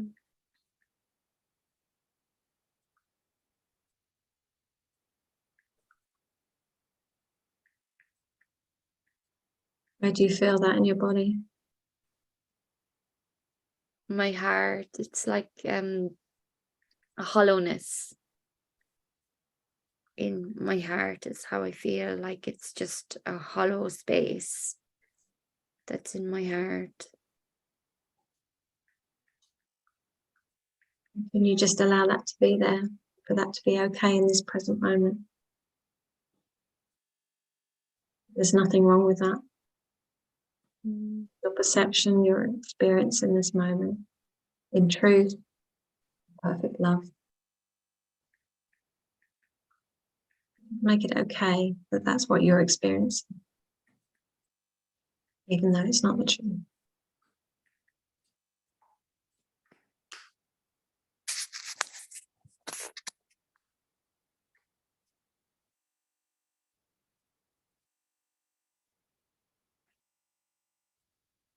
And when you accept it, does it change the feeling or the perception of it at all?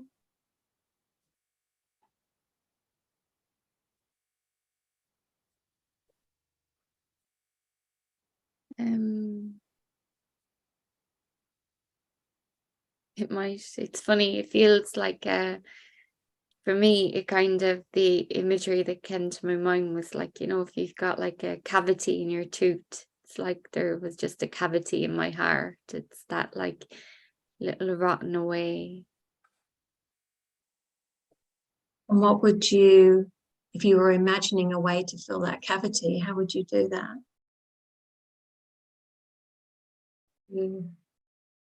Like get a squirty can of love or something and squirt it in the hole, or would you need to wash it out first and cleanse it and then fill it with some love material?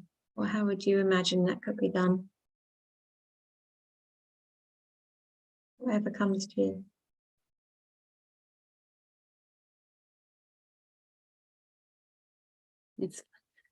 I have to let go of the ego thoughts about it all. It's like, oh, put lemon in, really pain yourself, like, it's like, no. Your ideal scenario, how would you fill the cavity in your heart?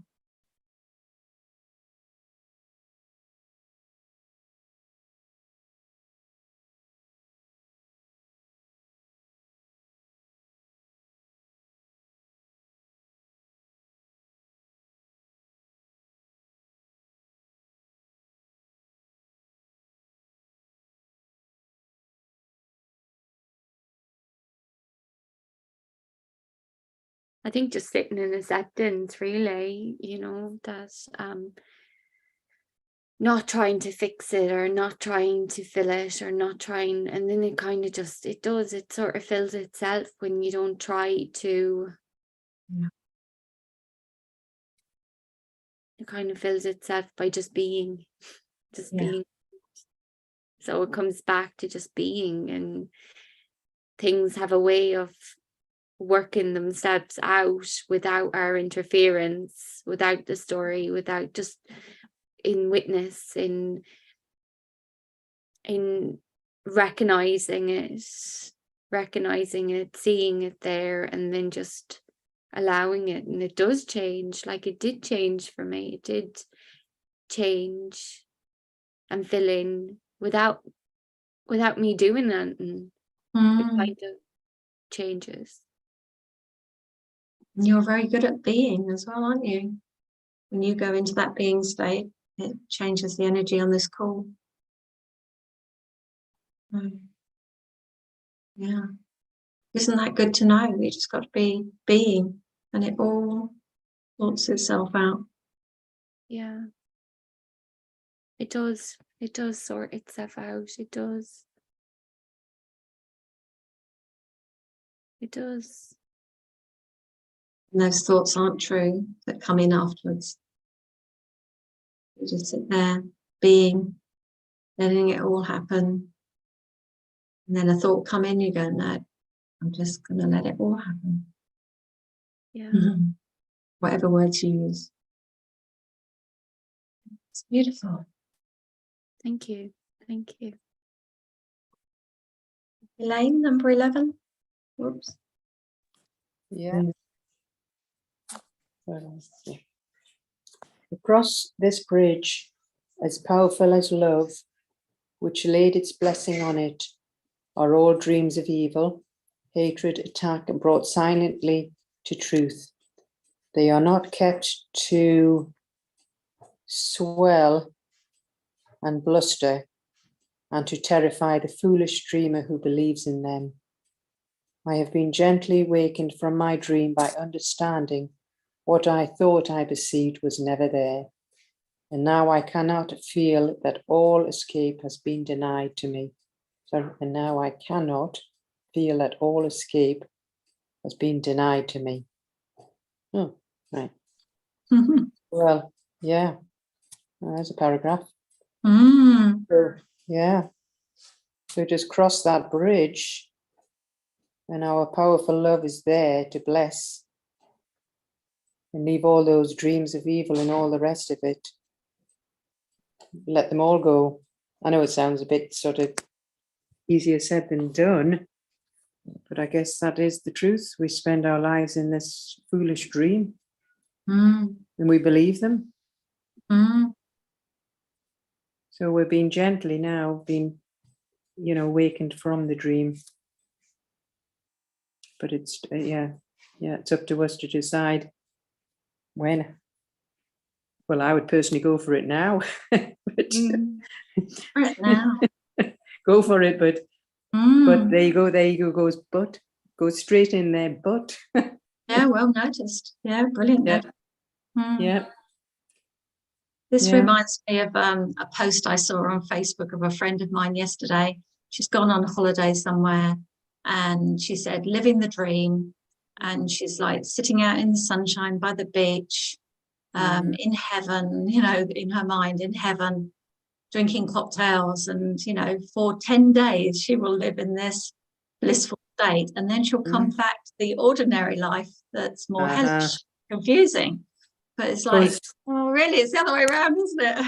Yeah, it is actually, yes. But yeah, that's the thing, isn't it? You go on a holiday and then you get that post, holiday blues, as they say. Yeah. Well, what's different? When you're on holiday, you're just thinking different thoughts. You're not thinking the everyday worky, putting the bins out, paying the bills or whatever. You're just in that blissful state. But that is the truth. But that's why it feels so good to be on holiday sometimes, because you just feel wonderful. You feel free. You feel you're not governed by the clock. Yeah, exactly. The freedom of it. But really, we feel like that, like we're on holiday all the time. It's just the mindset of it. Yeah. Rather than dreaming when we're on holiday, let's live every day in a good one. Yeah. Well, how many paragraphs we've got? It's a lot, isn't they? Francis, number 12. I do not have to fight to awaken myself. I do not have to kill the illusionary threats which I thought pursued me, nor do I invent heavy defenses that I think will make me safe. I can remove the ponderous and useless armor of defenses defenses made to limit my awareness to fear and misery. I step into light, and as I lift the foot lift my foot to stride ahead. The sign is left behind to point the way to those who follow me. Because you're a leader, aren't you, Francis? You're a leader and people follow. So whatever step you decide, people will notice, and that will have a profound effect on them. Yeah. Yeah. Thank you. That was one of the light shadows that I really had to work hard on, was leader. I couldn't accept that I could be ever a leader. I remember doing light shadow. The difference with me sometimes was the dark shadows were easy to accept. I could say that I was selfish or I was greedy, and I could accept them really easily. I was like, yeah, they're just human. We all have them inside us. That's easy to accept. But it was the light shadows that really I had to work in. The thoughts that I could be a leader, or the thoughts that I was inspiring, or those were harder for me to accept. Those were the ones that made me feel like eek, could I really be that? But I like that paragraph. When I read it, it feels like giving up the fight, like just letting go of all the heaviness that we carry. Like it feels like you wrap yourself up in armor, or you wrap yourself up in all these things to guard yourself from the world, or to guard yourself from being hurt, or from feeling pain, or any of these kind of things. And when you read that, it's just like dropping all the defenses, dropping all the stories, and feeling safe to do that, because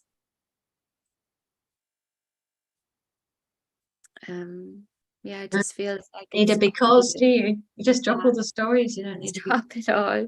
Yeah, okay. I should say that. You don't need a because. Just drop it all. I think that's lovely, your light shadows. I've never heard of it termed like that before, but yeah, it's very profound, isn't it? I remember doing a very profound clearing on, I use an energy alignment method to clear things, and I was working with a client, and it came up something like being amazing, and she just couldn't clear it. She just didn't want to go there. She didn't want to be amazing. It was just like, oh, that's just cringy, no way.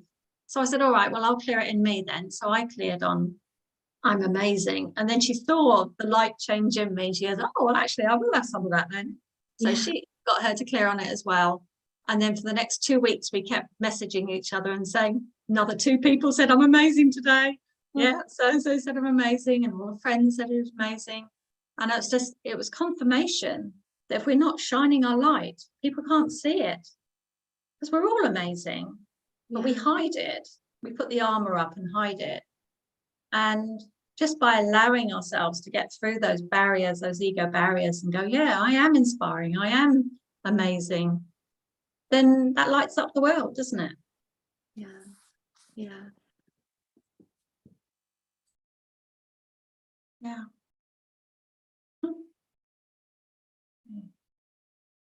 Number 13, Elaine. Letting go must be practiced, for the world cannot perceive its meaning, nor provide a guide to teach me its beneficence. You know what I mean?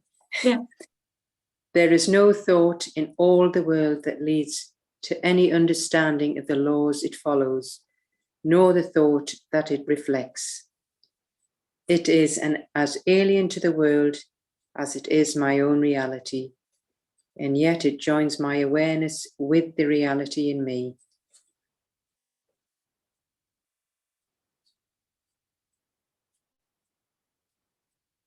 Well, it's just letting go is to be practiced before the world can see its meaning in me. before they can see the actual, well, their beneficence. Yeah. I used to want to let it all go at once. I always used to feel like whatever energy clearing method I was using, I just thought, oh, this will be the one that allow me to let go all of it. Just let it go now, today. But there was such a strong part of me that goes, no. Yeah, that's me that's at why the we moment. have to practice it, isn't it? We just have to do it. That's me at the moment. I'm doing a lot of letting go. So yeah. Practice. Yeah, I can hear you. I can hear in your voice you're doing it. Brilliant. Francis, number 14. Today I practice true letting go, so that the time of joining is not delayed anymore. Joining, like pure formless awareness, I'm assuming. Yeah. Where I want to meet with my reality in freedom and peace. My practicing becomes the footsteps, lighting up the way for all my companions who will follow me into reality I share with them. So that this may be accomplished, let me give a quarter of an hour twice today and spend it with the guide who understands the meaning of letting go and was sent to me to teach it. Let us ask of it. Let me perceive letting go as it is.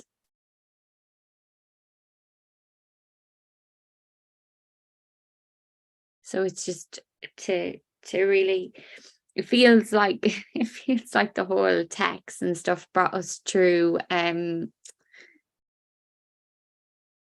passage nearly. The text today just brought us through the heaviness of holding on to everything. I felt like the whole start of it was just a heaviness and understanding, and then it came to a release, and now it's just the importance of bringing this practice into your everyday life. It just felt like it was a journey. Feel what's there, release what's there, and continue that cycle over and over again until every day you're at peace and it gets easier and you don't have to think about it anymore. It's just a way of life, is letting go.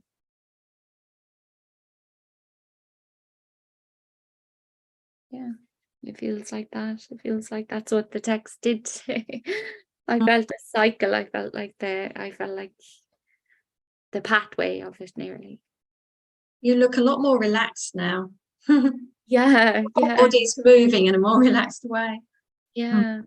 I feel it. I feel like the whole start of it, I felt a heaviness over me that's just lightened up a little bit just from. Yeah, I wouldn't say it was a little bit. It's just when you're talking about pain in the body, just how we move is affected by it all, isn't it? So just when you're more fluid in your body, it shows you some energy is shifted. Yeah. Okay, Elaine, number 15. Then I choose one companion as it will direct and catalogue their sins as one by one they arise in my awareness. I will not dwell on any one of them, but realize that I am using their offenses only to awaken the world from all ideas of sin. I will briefly consider all the evil things I thought of them, and each time ask myself, do I condemn myself for doing this? Yeah. So whoever I'm getting annoyed with, is I'm doing it to myself. Yeah, they're not making the road safe. But somewhere along the line, you're not making you safe. Yeah. Within. Or my pets, yeah. Well, it's just a feeling, isn't it? Yeah. Dangerous is it safe for you? I don't know. What is the opposite of dangerous, Elaine? The opposite of dangerous is safety. Yeah. Feeling safe. Yeah, and I suppose the safest place is pure formless awareness, perfect love. It is, yeah, it is. Yeah, it's interesting, isn't it, how we blame others, and then when we can turn it around, we go, oh, okay. I used to have a little moan that people used to leave their shoes lying around the house with others, and I didn't like it if somebody left their shoes in the kitchen. But actually, if I really look at some of my shoes that are in the kitchen, it's when somebody else puts theirs there as well, I blame. Right. It's all right for me. Yeah. So it's another lesson. Yeah. Francis, number 16. Let them be freed from all the thoughts I had of sin in them. And now I am prepared for freedom. If I have been practicing so far in willingness and honesty, I will begin to sense a lifting up, a lightening of weight across my chest, a deep and certain feeling of relief. The time remaining should be given to experiencing the escape from all the heavy false beliefs I tried to impose on my companion, but really burden me.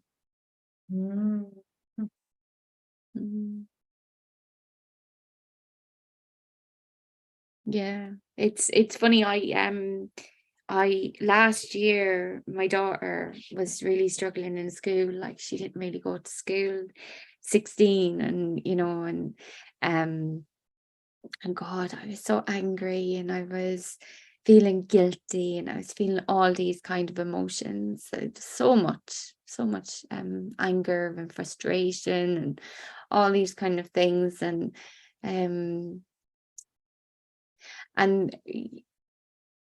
I really did take it back to myself. I was like, okay, well, you're not doing your work. Why are you so concentrated on her when you're not doing your work?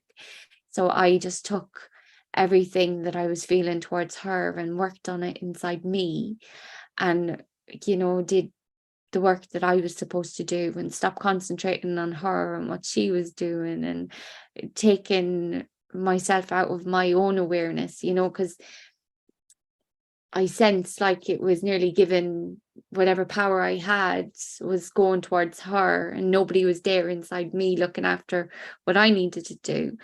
And just when I brought it all back to myself, it was so freeing, like, because it just gives her the space to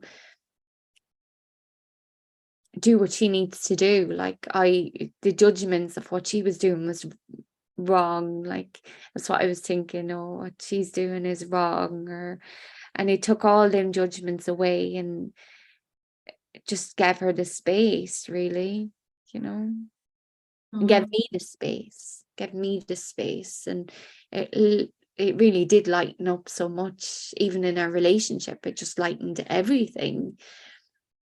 So I understand that freedom. I understand like that.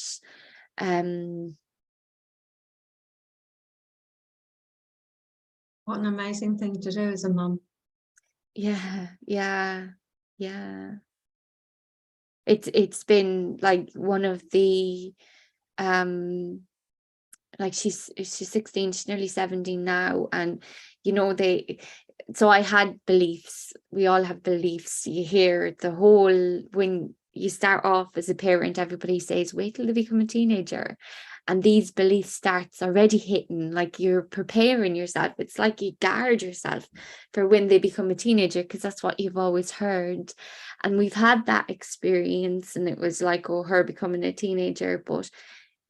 And then I used to think, oh, you have a couple of hard years, and then when they get to 21, 22, it starts to free up again, and you can have a good relationship again. So I was expecting 10 years of like grief, and she's 16 now, and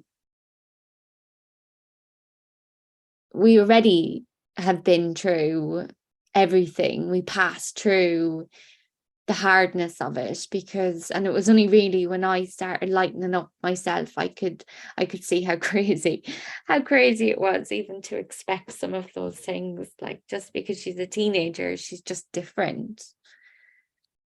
It's letting go of them constructs, letting go of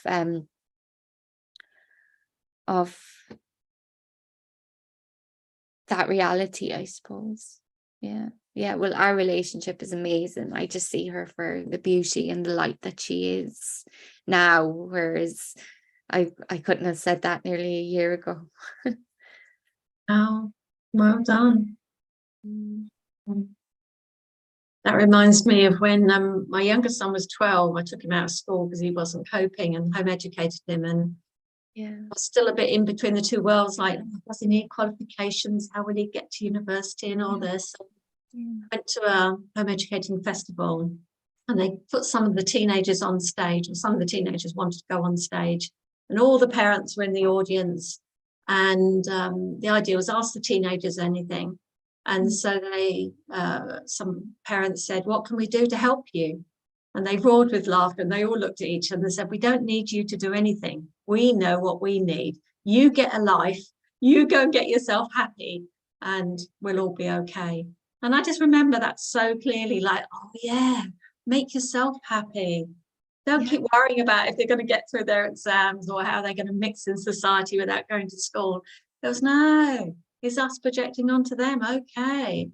So, you know, I made myself happy. Oh, I refocused. And yeah, and the kids were happy. And yeah, that was a good learning. Yeah, it's to refocus. I like that, to refocus, because when my focus was on her and it was taking the focus off of me, and when I took the focus off me, like, it was crazy. Like, you know, I could be angry at her because I didn't have to be angry at myself, or I could be and it was really taking responsibility for myself and taking responsibility for my own actions, instead of taking the focus off me, you know, because everything I was feeling really was just about me. So it's like that, like, if we look at people like our teachers, or like, oh, that's interesting that I'm getting annoyed at your behaviors, at you not doing the dishes, like, what's this really about? Why is, or putting your shoes in the kitchen, like it's interesting. Just look at it sometimes with interest, like, that's interesting that I feel something in my reality. It can be really funny as well, because you think, why is he not putting the toilet seat down? And then you turn it around and go, what's that about for me then? Oh, I'm just judging, criticizing, finding fault with him. Because I don't want to find fault with me. I don't want to criticize myself. I want to project it onto them. Yeah. And then you can laugh about it. You go, oh, ridiculous. And then somehow the toilet seat gets put down.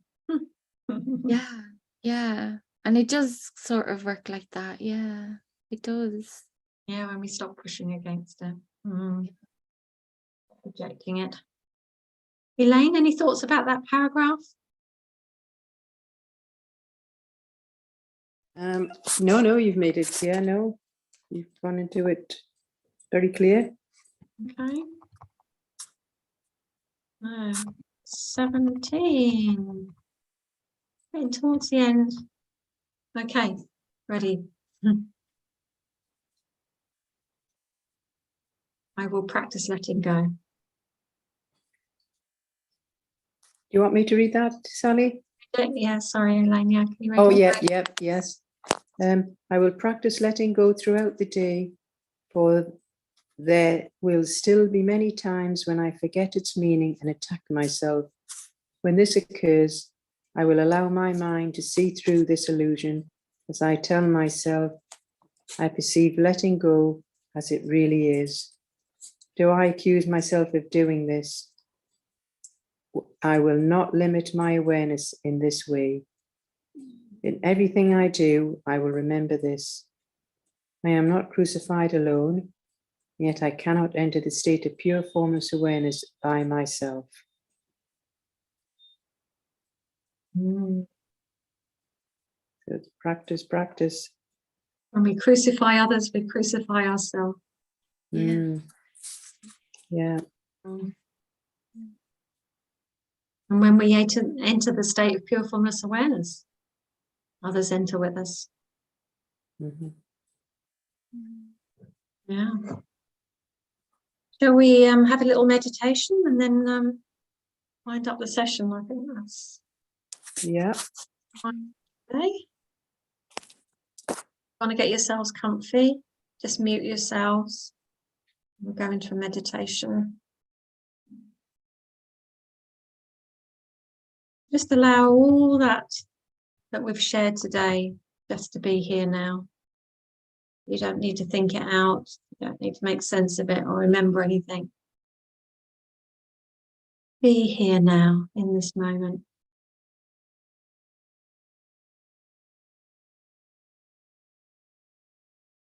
And I'm just going to read you the summary. You don't have to think it through. Just be with the energy of it. I understand that letting go is not about sacrificing righteous wrath or denying the truth. It is not an eccentric folly, but a natural process of releasing of what is false and irrelevant. Letting go is about seeing through illusions and recognizing that only truth, which is pure formless awareness of perfect love, is real. I no longer need to let go of truth itself, for it is eternal and innocent. The difficulty lies in my belief. I must let go of illusions and sin, overlooking the truth in the process.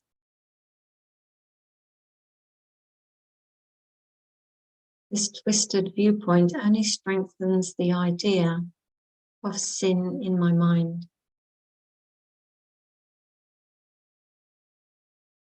I now realize that letting go is not a deception,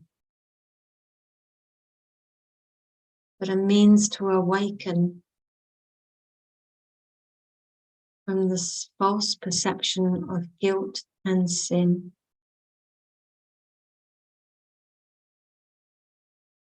It is a relief, a blessing that frees me from the heavy burden of false beliefs.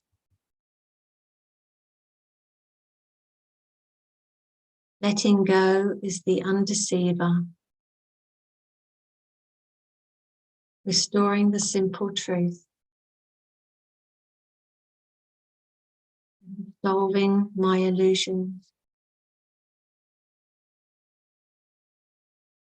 It does not condemn, accuse,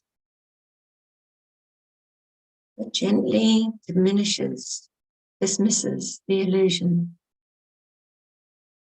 by bringing them to truth.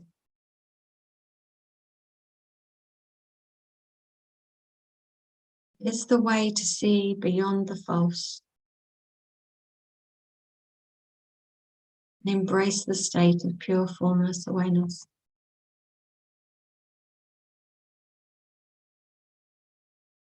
I will practice letting go by questioning my accusations and judgment, asking if I accuse myself of the perceived sins.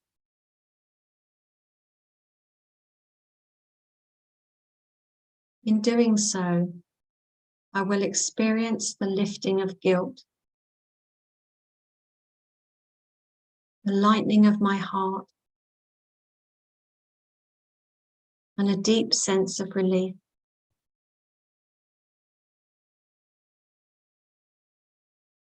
Letting go should be my constant practice,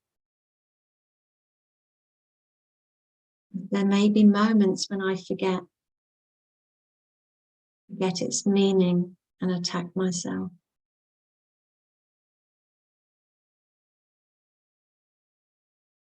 In those moments, I will remind myself to perceive letting go as it truly is, and refuse to limit my awareness.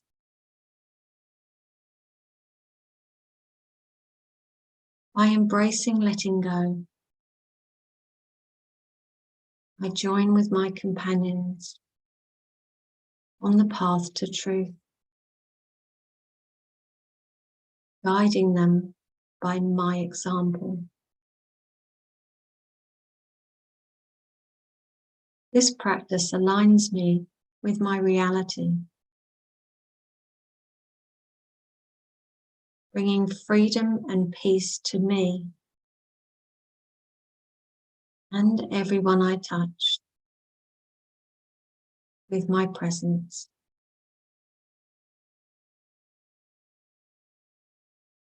Throughout the day, I will continue to let go, releasing the heavy false beliefs I once projected onto others, and recognizing that I am not crucified or freed alone.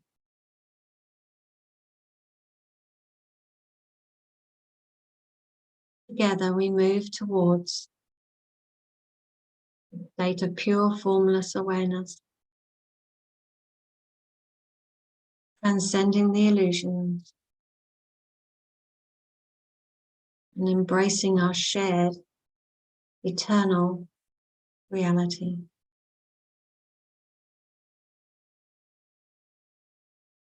And just feel the essence of those statements. Allow them to be present here now.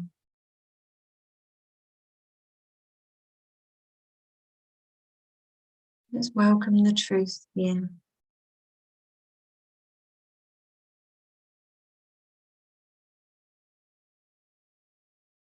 Welcome the truth. And let me perceive letting go as it is.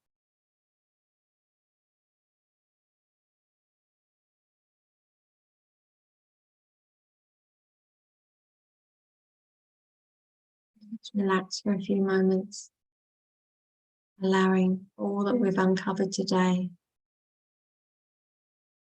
Perfect, just how it is.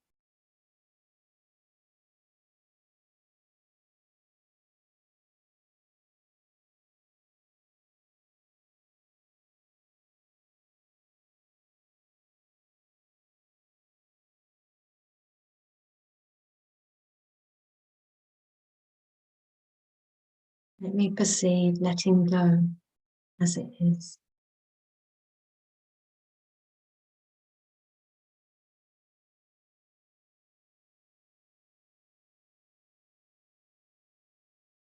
Let me perceive letting go as it is.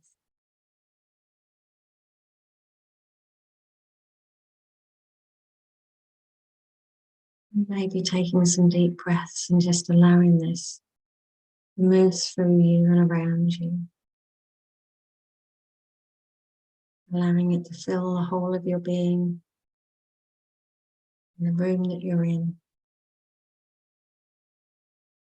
Maybe expanding it out into the home, the house, the apartment that you're in.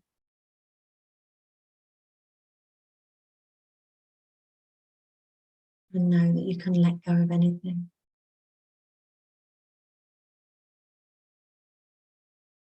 And return to truth.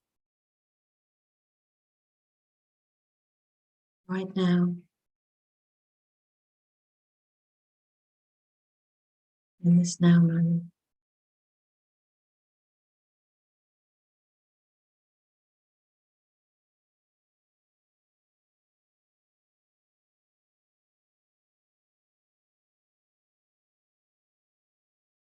joining together in this space, allowing this truth to be shared.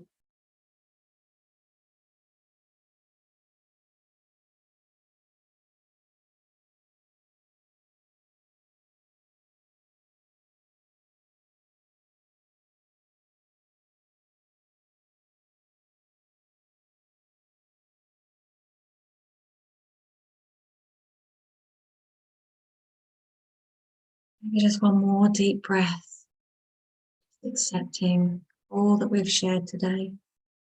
Deep acceptance of yourself, of your experiences, your perceptions, allowing it to be as it is.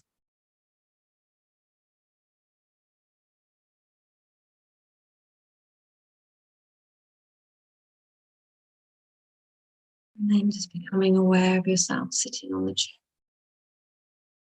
Maybe starting to move your body, so you're becoming aware as you return to the Zoom room, to the group, gently and very slowly. Returning to the Zoom room and opening your eyes when you're ready. Just sitting quietly, not needing to speak or do anything. Being in this energy together and sharing the truth.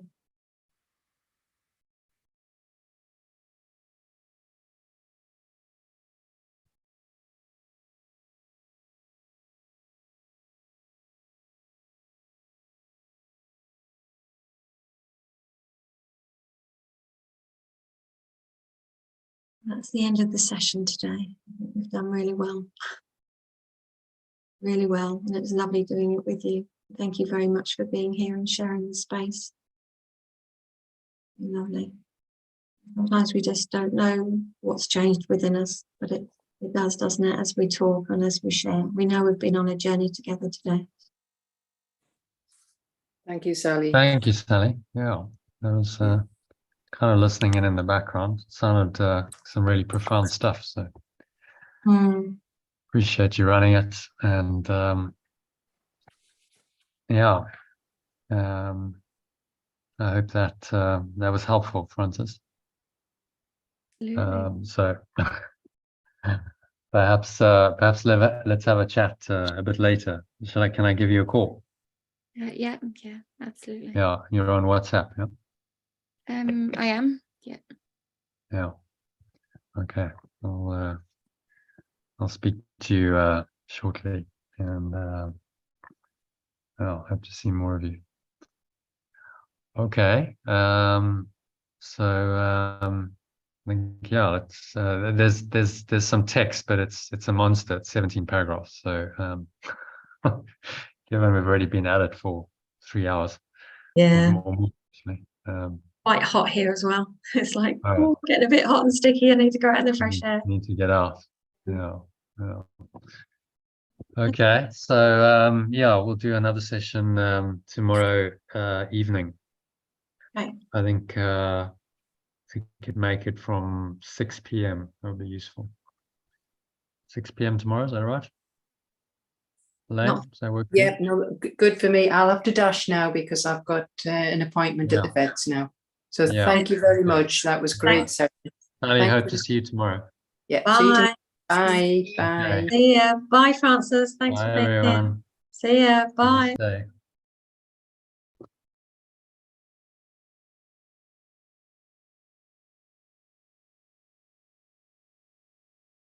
All right, so thanks to everyone who joined. Thanks to Sally for facilitating the session.